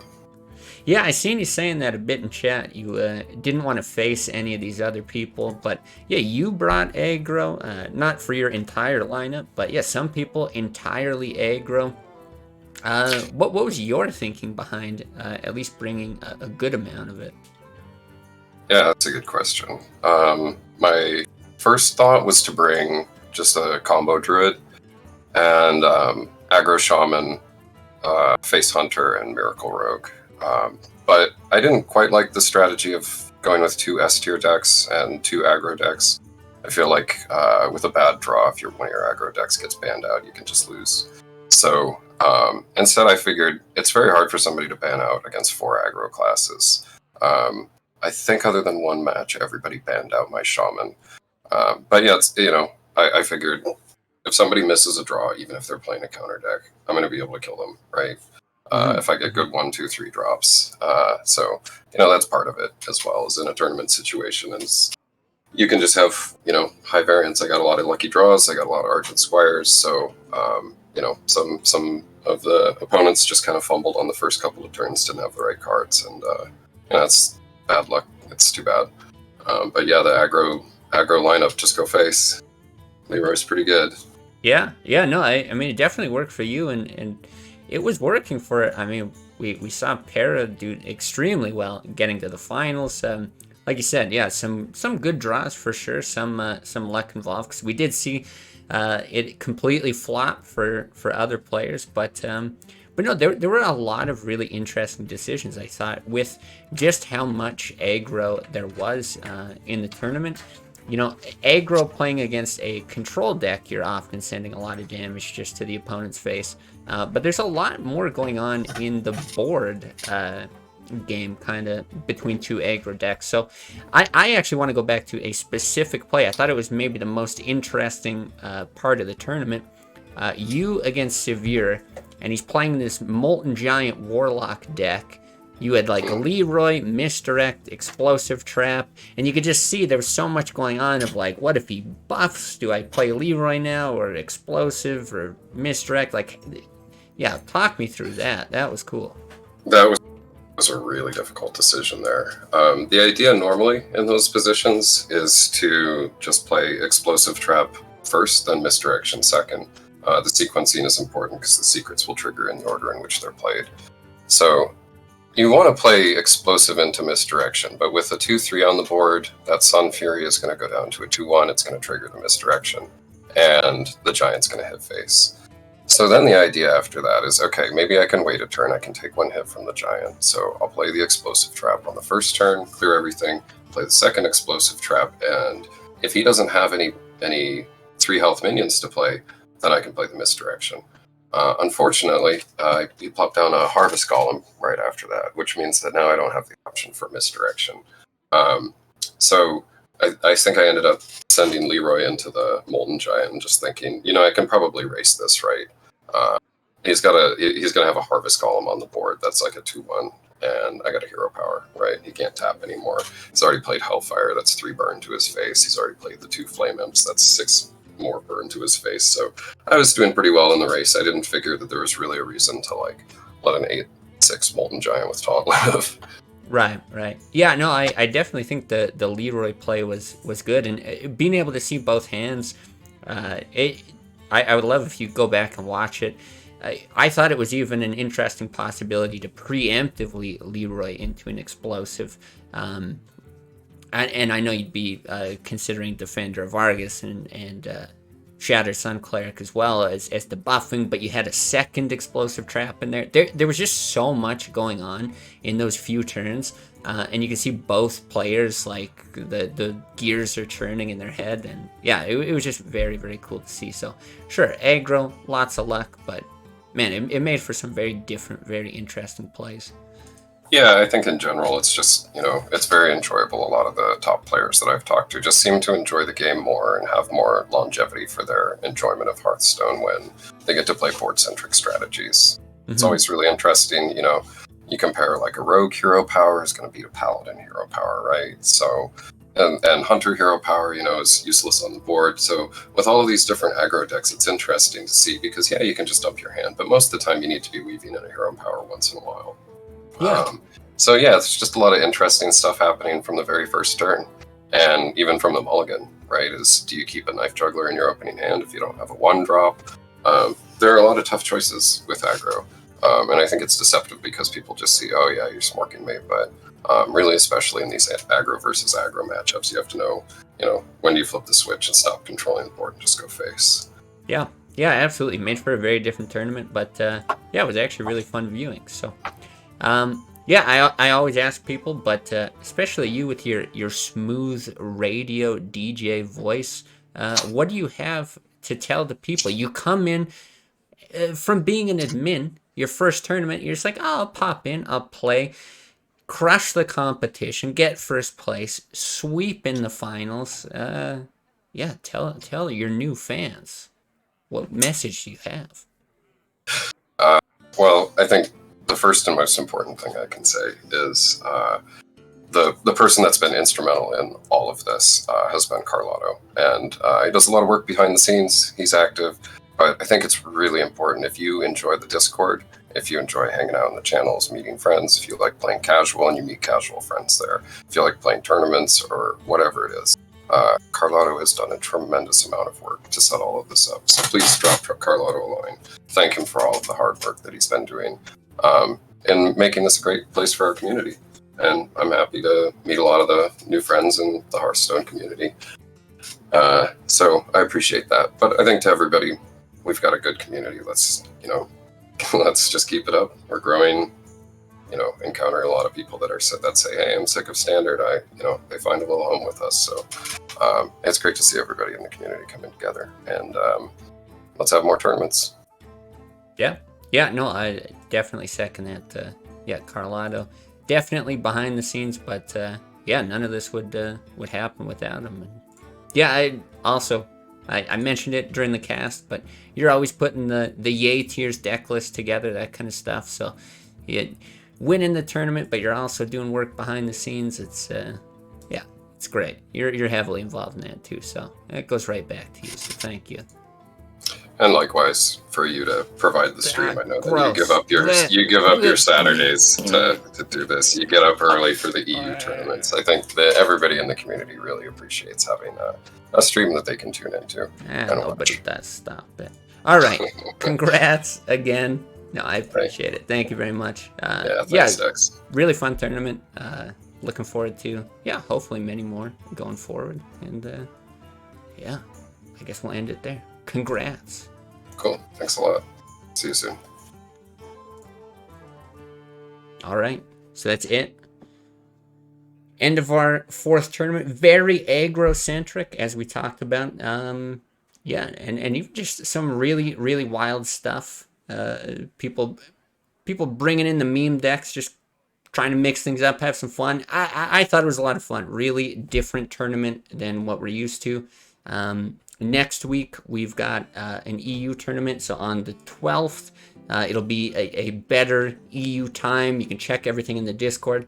As always, it's always brought into my Discord, but everything is especially run through the Classic Hearthstone Discord.